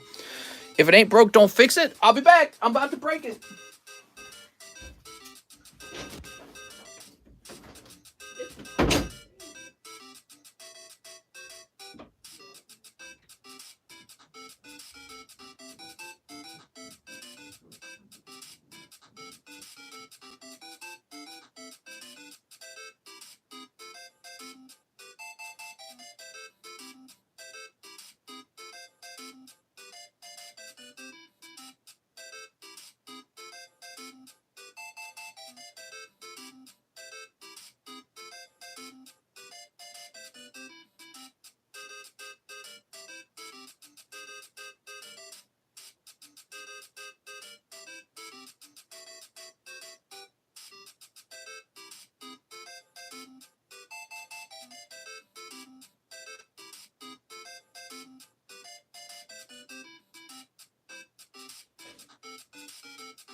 All right.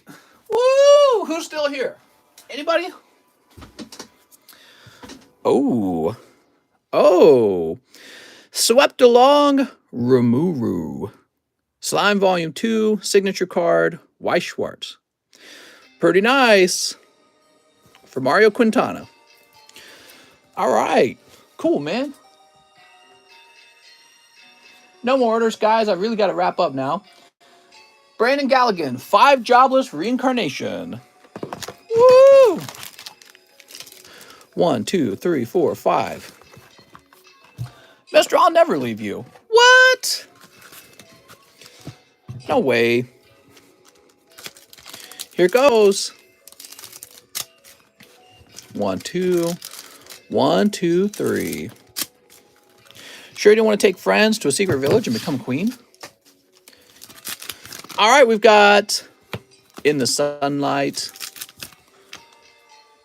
Here's Life Starting Line. Mister, let me order. I just got here. What's up, Perez? I'm sorry, man. This stream's already quite long. I think total stream time for today is approaching 6 hours already. It is time for me to wrap up. Brandon Galligan, I'm afraid that's a cold round in the jobless reincarnations. I'm sorry, man. That is a cold round. All right, I'm opening the daily giveaway right now. Daily giveaway channel is going to be open. You're going to be allowed to make another guess in there, okay?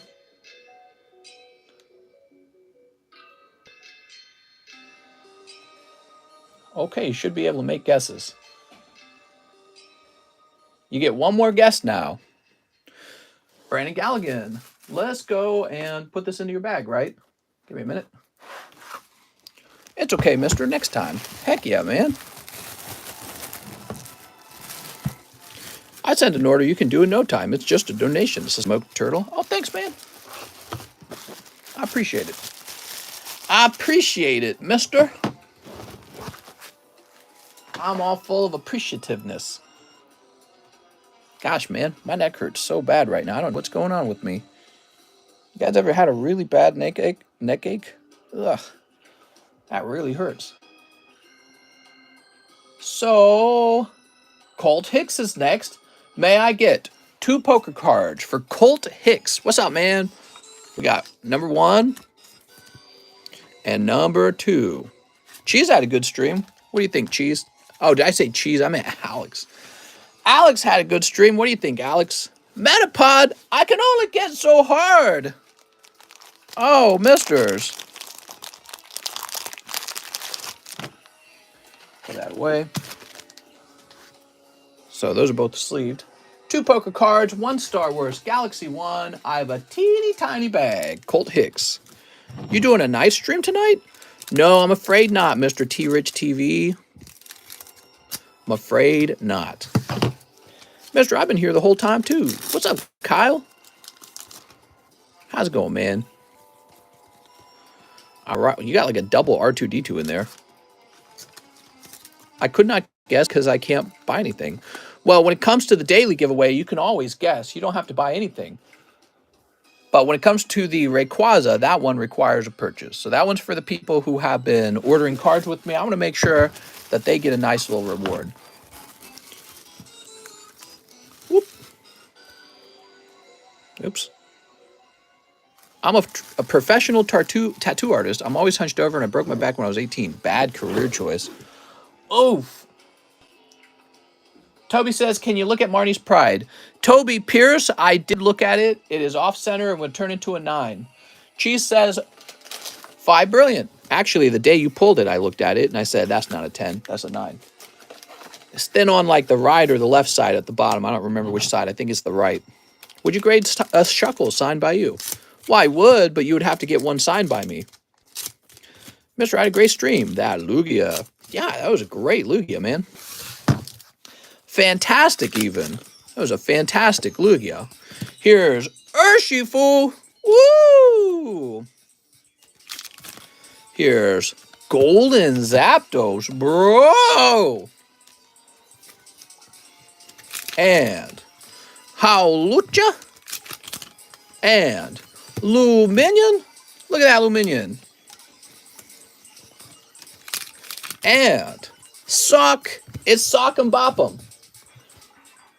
That's all for Mr. Cheese. Cheese, I think that was a hot round. What do you think, Cheese? Sometimes you got them hot, sometimes you got them cold. What a nice round with that golden Zapdos. A little thin on the right side, though, from what it's looking like. Do I need to do a transaction, mister? You need a $20 transaction to jump into the Rayquaza giveaway. Sarah Chand, 2 Fusion Strikes. Okay, oh, do I have 2 right here? I do have 2.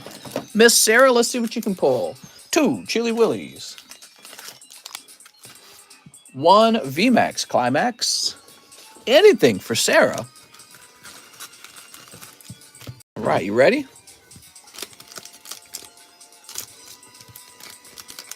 Pew, pew, pew, Tammy. Please wish me luck. Ah, yes. Luck. This thing you get in life sometimes. Like when you're born to rich parents. Or your mom's a supermodel, so you look like a supermodel. That's pretty lucky, right? Here's Hariyama. Or your parents are super geniuses and you fly through school with perfect grades. Avery. Golurk, Cresselia. All right, so those were cold, but you can still pull hot in your last pack. Let's see what happens here. So you're picking up the V-Union Morpeko card. Cool. It's an okay round, I guess. I mean, the VMAX is okay. I think the other cards were kind of cold. All right, Sarah. Rich in life, though, baby. Baby!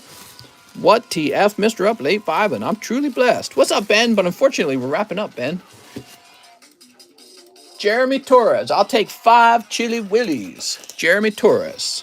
2, 3, 4, 5. I was lucky and bought a snap machine. All right.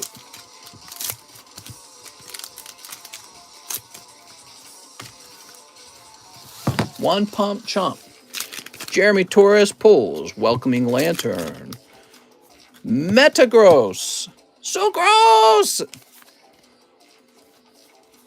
There we go. Here's Porygon and Snover and Snorunt and Rillaboom. Kind of a cold round. Would you consider selling wrestling trading cards? That's not real wrestling. Yeah, I'd think about it. I think about that kind of stuff all the time, mister. Why, you going to send me some for free? I'll sell them if you give them to me for free.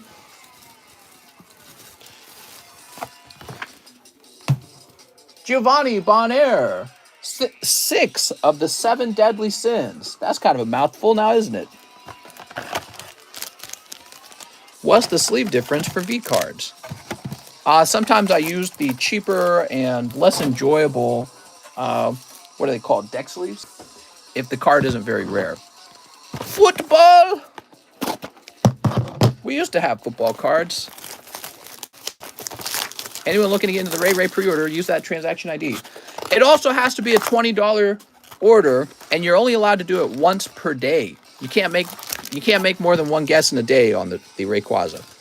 1, 2, 3, 4, 5, 6, 7. There we are. All right. He also says just these 6. Oh, see, I messed it up. He just wanted 6, not 7 of them. See, that is a tongue twister. I'm talking to you, Juan. Let's go, Christian. Oh, we're going to go. We're going to go and come back and take a little break. We've got Diane, Childhood. Here's Bond, First Special, Someone Else. Arthur, Confident. Hawk, Passion for Scraps. Mister, you're invited to the wedding. Heck yeah, man. And Holographic Merlin, one of the better looking holo cards. Because I think Meliodas looks really good in that one. Woohoo! Giovanni, I'm sorry, man. Since stream was ending, people are wondering how to get into the Ray. Yeah, we explained it. For people who made a transaction, a $20 transaction, it's a little trickier to get into that one. You just have to post the transaction ID before you make your guess. Cole Kokoshke, can't help but try and snipe one live custom. Cole Kokoshke. Ah, so cold. Next up, cheese. Cut a shining. Here's Johnny. Can I do a pre-order? I suppose you could. So, this time we cut Cramorant and a Veltall. Yay! Sorry, cheese, no Charizard in there. Zachary Stexkowski. 10 Fusion Strikes, 1 live custom for Zachary Stexkowski. What's up, Zachary? Zach? Mr. Zachary Stexkowski. He gonna pull all the hot ones. Zachary, if this isn't the hit out of the live customs, I'll eat my pokey hat. I swear to God. It's in there. 1, 2, 3, 4, 5, 6, 7, 8, 9, 10. All right, that's 10. He said 10 in a live custom. I need a bag. Oh, it's still not it. It's still not it. Sorry, Zach. So close, so far away. I tried so hard, but got so far. Oh, and got so far. That's how it goes. Neep. Maybe pull a hot one out of these Fusion Strikes and it'll all be better. Or maybe you'll get a single V card. Either of those things could happen, right? Demetrius has the evil chew face. Evil. Here's Bolton. Ah, woo! I'm here, Dad, says Nuki. What's up, Nuki? Like Tanuki. Here's Swampert. Here's Yveltal. Here's Klefki. Here's Grubbin Toxtricity. Here's Panpour. Does $8 shipping cover sending someone's bag and slabs? Yep, that's what it's for. There's Gengar VMAX. Graveler. We've got Greninja. Oh, look at that Greninja. He's got a little tongue. And finally, Crocona. He's like, man. He looks like he's getting a little bath in the rapids there. That looks comfy, man. That's like Lake of the Ozarks. You just get on the shallow water, sit on the rocks. A little water just pushes up against you. It's a nice feeling, especially when that water's real hot and the sun comes down. Oh, that's a nice feeling. Something about hot water is very sexy. Very sexy feeling. Zachary Stexkowski.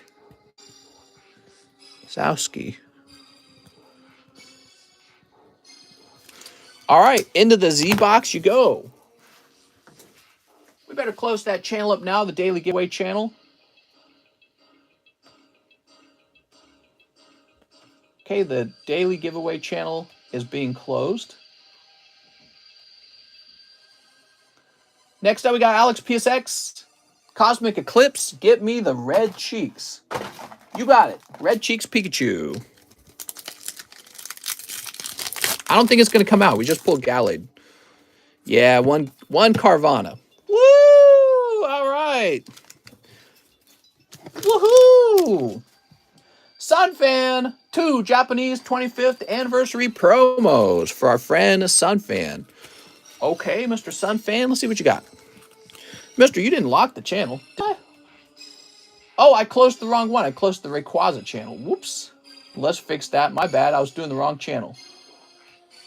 Oh, daily giveaway is what we need to change. My bad. Okay, daily giveaway is locked. Cool. So these are for Sunfan.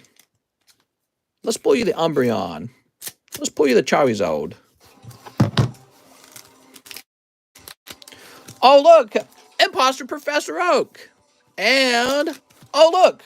Rocket Admin. I'm starting to feel like these are a little too common, don't you think? Starting to feel like these are showing up too often. What do you guys think about that? Let's get you another one, Sunfan. Okay, there's a Tapu Lele. How about this one? And, oh, okay. Well, maybe it's just me. That is Rayquaza and Tapu Lele. That's all for you, Sun Fan. Some bonus ones. Maybe it's just in my mind. You never know, man. So, Sun Fan has a bag where? He will have a bag right over here. He would have a bag in the S box. San, Stephen Tripp, Superdan, Sergio, Sean, Sterling. I wish I remembered where Sun Fan's bag was being kept. There are so many bags with the letter S at this point that you just have to go through so many bags and hope that you're looking in the right direction early so that you don't have to go through literally every bag, in order to find them. I'm going to go through this red box right here. In the end, it doesn't really matter. That's right. We need to go on a walk, says Corn Rules. You better watch your mouth. Zachary Hickman. Could I get a box of Evolving Skies and shipping for my cards, please? How many orders do I have left? My dear God, I got a lot of orders left. Zachary Hickman, 1 box of Evolving Skies.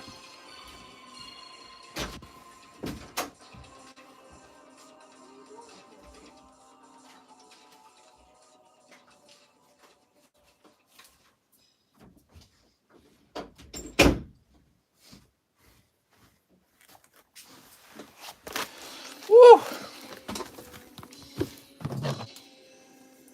You ready? Have you on mute hanging out with my girl, and I just made the giveaway. Yay! Don't tell her that you're cheating. Yeah, baby, I'm paying attention, baby. Yeah, what was that you were saying about Target? Oh, yeah, your friends are real biatches sometimes. Yeah, that's totally interesting and funny. Oh my God, there's the giveaway. Mister, you may have forgot to add my slabs. Nope. The way it works, your slabs get added later. Did you know that? They're all over to the side at the shipping station. And so the reason I write your name on the back of the slab is because I retrieve them later when it's your turn to be packaged up. I always gather all the slabs together at that point. So it happens much later. It doesn't happen here on the table. Here on the table, only baggies here on the table. No slabs. All right, here goes. Zachary. Some cold ones. Some cold ones. He says, I didn't know. That's okay. A lot of people don't know, so that's a very common question. Here's Sylveon. Eee. Okay, Sylveon's already a good pull from this set, so you're ahead. If I was going to have a full art V, I'd want it to be Sylveon. Man, it's like stuck in the pack. My God. Shelgon. I think sometimes the packs have like a manufacturing defect where instead of having 10 cards in it, there's 11 cards. And then they're like really hard to remove. Slacking. Here's Swablu. Here's Rayhan. Umbreon VMAX. All right, Umbreon VMAX. Yes, mister, I've noticed that. All right, guys, we are now opening up the daily giveaway channel. You're allowed to go in there and make another guess. So it's like having an extra chance because some people, they make a guess and then they leave. So you guys are still here. You guys go ahead and make another guess. I tell you what, we'll increase the number as well to 1 in 400 so that there's more guesses to be made. All right, the top number is 1 in 400 now. So you guys can go make another guess in that channel. Yep. We're doing that on purpose because it dilutes the number of guesses. And people who are only here for a short period of time for one guess have a lower chance of winning. Here's Stavel. I opened it, right? I'm not crazy? Yeah, I opened it. Mister has sweet, kind eyes. Regidrago and Palpitoad. Here's Emolga. Here's Boost Shake.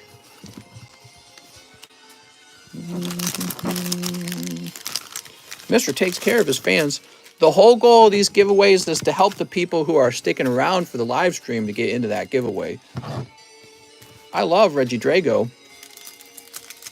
Sneep. All right, second half of the box. So far, one Sylveon's come out, which means we're expecting at least one other hit to arrive. Hopefully two more hits, because, you know, Sylveon's nice. But you know what would be nicer? A hyper rare and an alternative art. So let's see what we can get. All right, very good.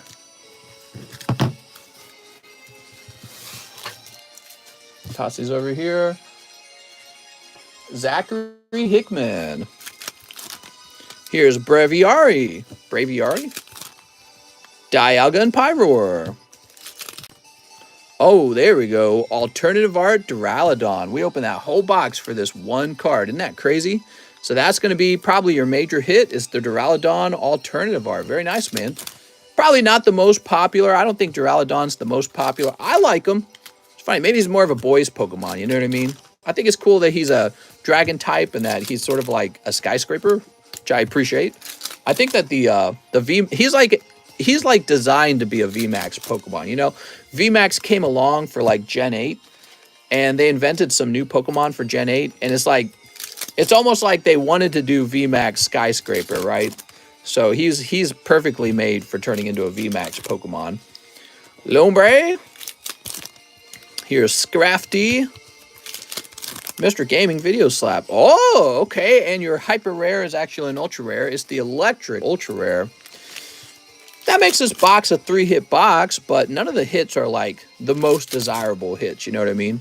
Can we get one more though? I don't think we will because we just pulled Leafeon VMAX. Okay, Leafeon VMAX. Hoppip. One last chance. Probably not.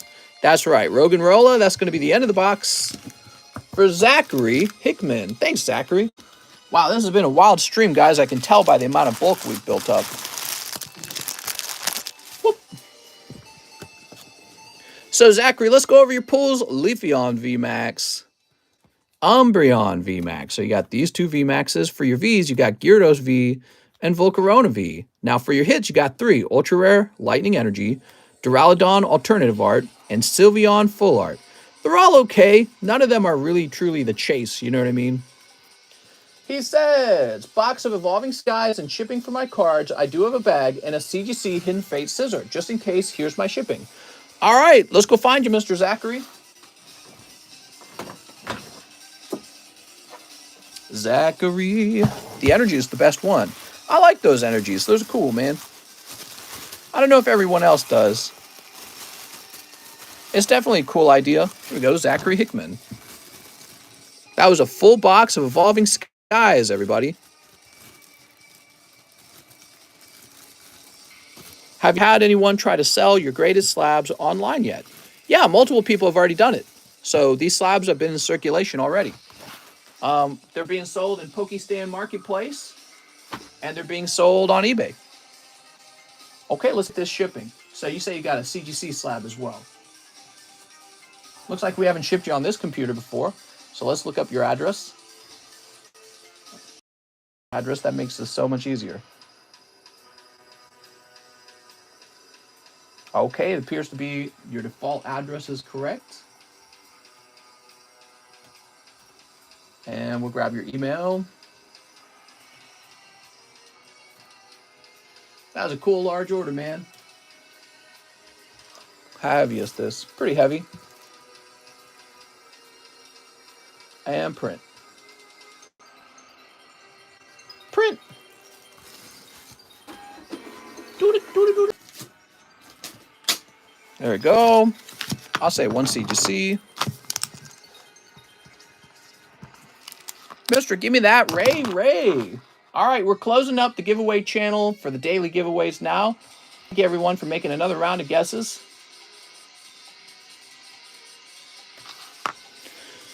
Woo.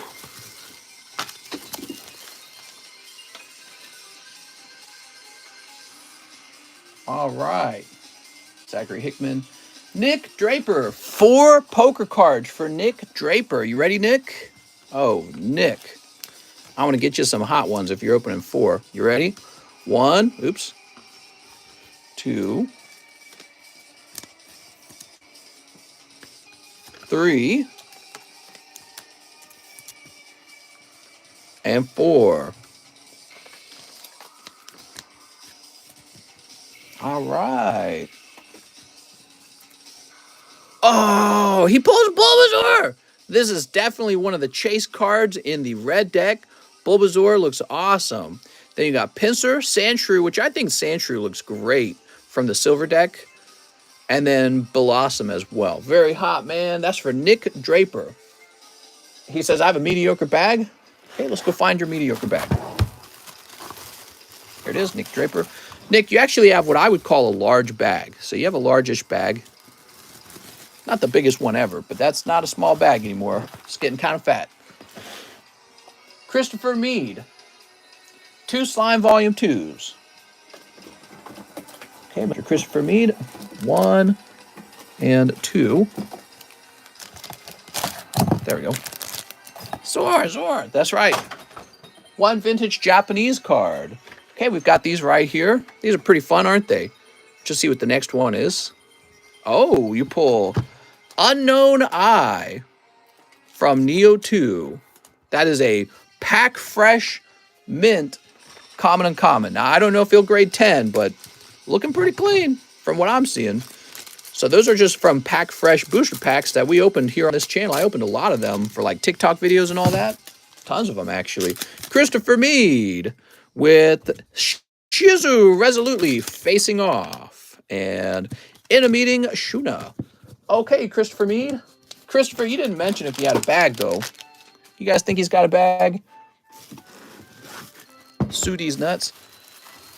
Christopher Stiles, Christopher Donaldson, Charles, Christine Andrew, Christopher Mead. All right. Very nice. Tammy Lowe. Let's try again. 2 tops. Ooh, Tammy. Oh, my. Oh, my. Tammy knows exactly what to open.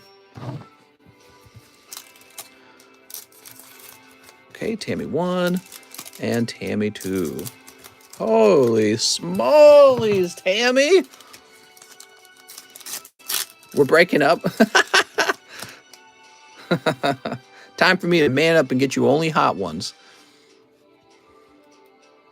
Okay, Tammy, let's just see what we got. Togepi in trouble. We got the invitation. Okay, here is... Be real gentle with these, of course. New friends and farewells. Oh, Tammy, picking up. Oh, Tammy. Oh, picking up a lovely Venusaur. Flipping around, look at that. Stage 3 Venusaur. Okay, that's a special hit in the pack. But also, you're not done. Oh, Tammy. Oh, me, oh, my. You're going to pick up Ivysaur. Oh, my... Lovely Ivysaur. Is this cheating? The Rebirth of Ash. Oh, my gosh. Don't tell my wife I like these Pokemon cards so much. She'll take them away. She'll know the cards are in competition. She'd be like, you're not hanging out with me. You're just opening Pokemon cards. All right, let's see what we got here. Let's see. Pika. And we've got... Come on, Tammy. We got to get you a real hot one out of these. You got them pretty deep. I think this is actually pretty good. You picked up that... Ooh, my wife's sending me pictures of food. She cooked some food, guys. Togepi in trouble. Consciousness and congratulations. I like this. I like those. You got Dragonite. Okay, we got Dragonite. She cooks. She's been doing some cooking. It's really sweet of her. Oh, Tammy's picking up Charizard. You can't just be picking up the Charizard. Holy. All right, that's a chase card for sure. Everyone's going to want Charizard. But actually, I got some good news for you, Tammy. Because you also pick up holographic Bulbasaur. Woo! All right, Tammy. There we go. Aha, you got the whole thing in 2 packs. She got them all. Got to catch them all, right? There you go, Tammy. Bulbasaur, Ivysaur, Venusaur. Woohoo! And they weren't even sticking to each other. That's always good. Okay. Team Rocket and better than ever. How do you feel about that round? That was the round, Tammy. That was the move. Look, I can't reach your box. It's too far away. There we go. Whew. Zach is going to want to talk to you, Tammy. Set that there. Now, let's get real. Let's get some of these into a little holder for you, Tammy. Clip that. Oh, we better clip that. Tammy low. Tammy.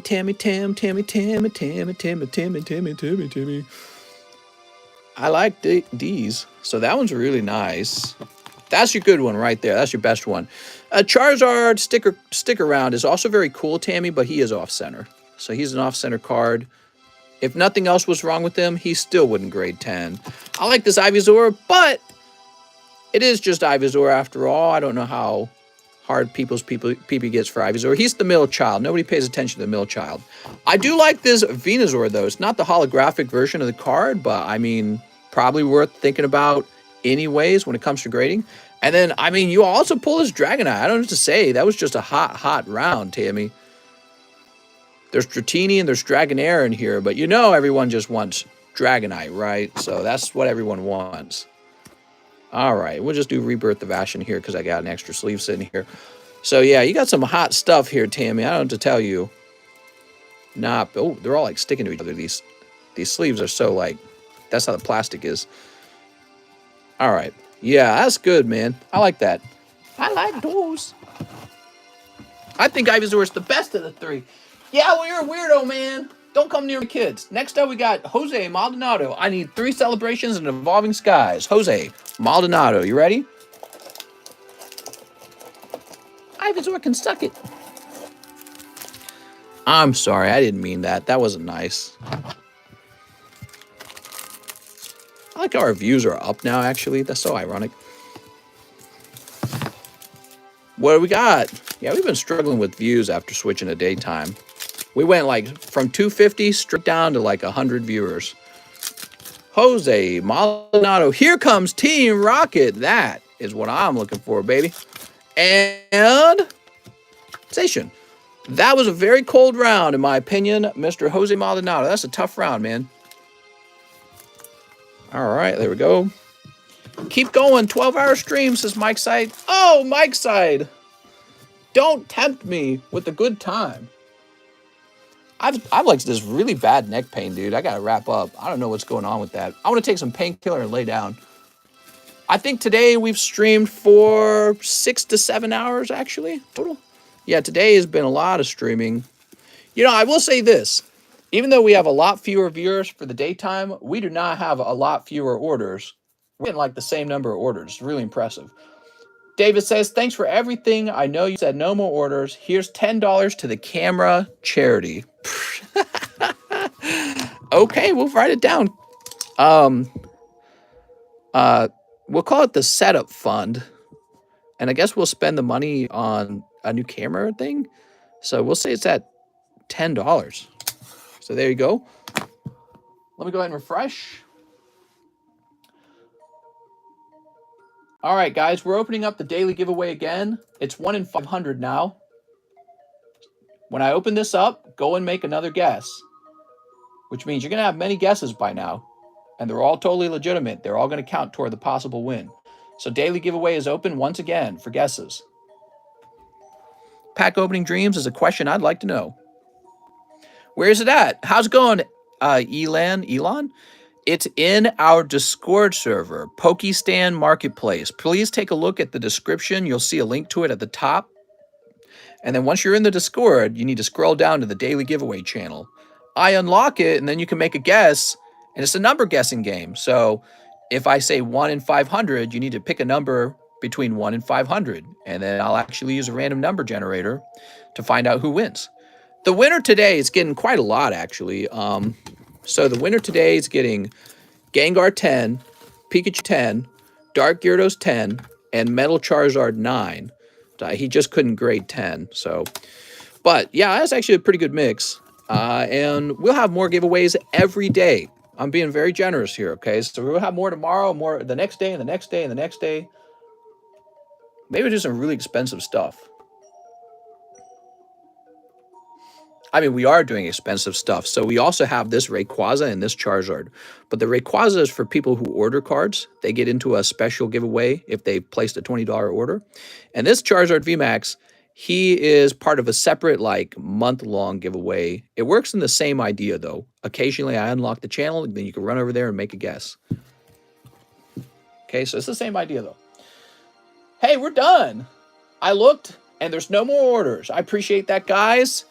Time to find out who won the giveaway then. All right, so we're the daily giveaway channel right now. And I'm going to, JT, you're going to get banned from the Discord because you can't do that, JT. He doesn't understand how it works. You can't just make multiple guesses like that, JT. So you end up getting banned out of the Discord so we can remove your guesses. So you don't want to do that. You just get one guess every time I open it up. Be sure to read the rules. We will go ahead and hide the channel from view now so that you can't edit your guesses. So that's very important. We don't want anyone to edit their guess. And now we're going to go ahead and choose a random number between 1 and 500 to find out who walks away with all those slabs. You ready? Click. 377. Are you ready? That's the winning number. Does anyone recognize it? So we're going to do a control find for 377. It goes to PokeTrap. Okay. PokeTrap guessed 377. Now we just have to make sure that he didn't do any kind of cheating. So we just, not necessarily cheating. We just got to make sure he followed the rules, right? We look for PokeTrap. It looks like PokeTrap had a couple guesses. So you can see his guesses 7, 9, 918, and 930. It looks legitimate to me. PokeTrap is the winner. Wow, man. Congratulations, PokeTrap. I'll go inform him. Thanks for hanging out with us, everyone. And again, don't feel bad if you missed. We're going to do this again and again and again and again. There'll be another round of hot cards tomorrow. PokeTrap, if you have a real name, now'd be a good time for me to know. It's me. That's right. What's your real name? Chris Acevedo. Oh, it's Chris. What's up, Chris? So these all become yours. And you can sell them or you can collect them or whatever you want to do. You can use them to trade. Chris Acevedo. All 4 of these are now yours.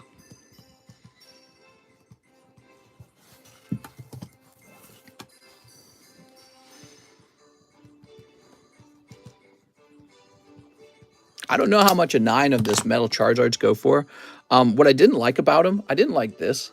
So if you look, I didn't like that right there. If you flip him around, you can also see he's not quite perfectly aligned on the side here, but he actually looks pretty good otherwise. So I don't know if another company would turn that into a 9.5 or a 10, but yeah, he gets a 9 at TCC grading. Dark Gyarados is just a real nice card from a long time ago. Gengar's a real cute holographic, and so is Pikachu. They're all yours. Congratulations. Thank you so much, everyone. There will not be a nighttime stream tonight because we went so late already, and I just need to go lay down and get out of this neck pain. I hope to see you guys tomorrow. Really, I do. And you should join tomorrow because I'll open this channel for the Charizard VMAX again, and there'll be more daily giveaways anyways. See you guys there. We go live in the daytime around 2 p.m. Eastern time. That's my new stream time, and that's the best time to join. You know, I think one of the things we're going to do is people who are there at the very beginning of the stream are definitely going to get a guess as well. Don't dream of ripping packs. I will dream of your mama's cheeks. See you later.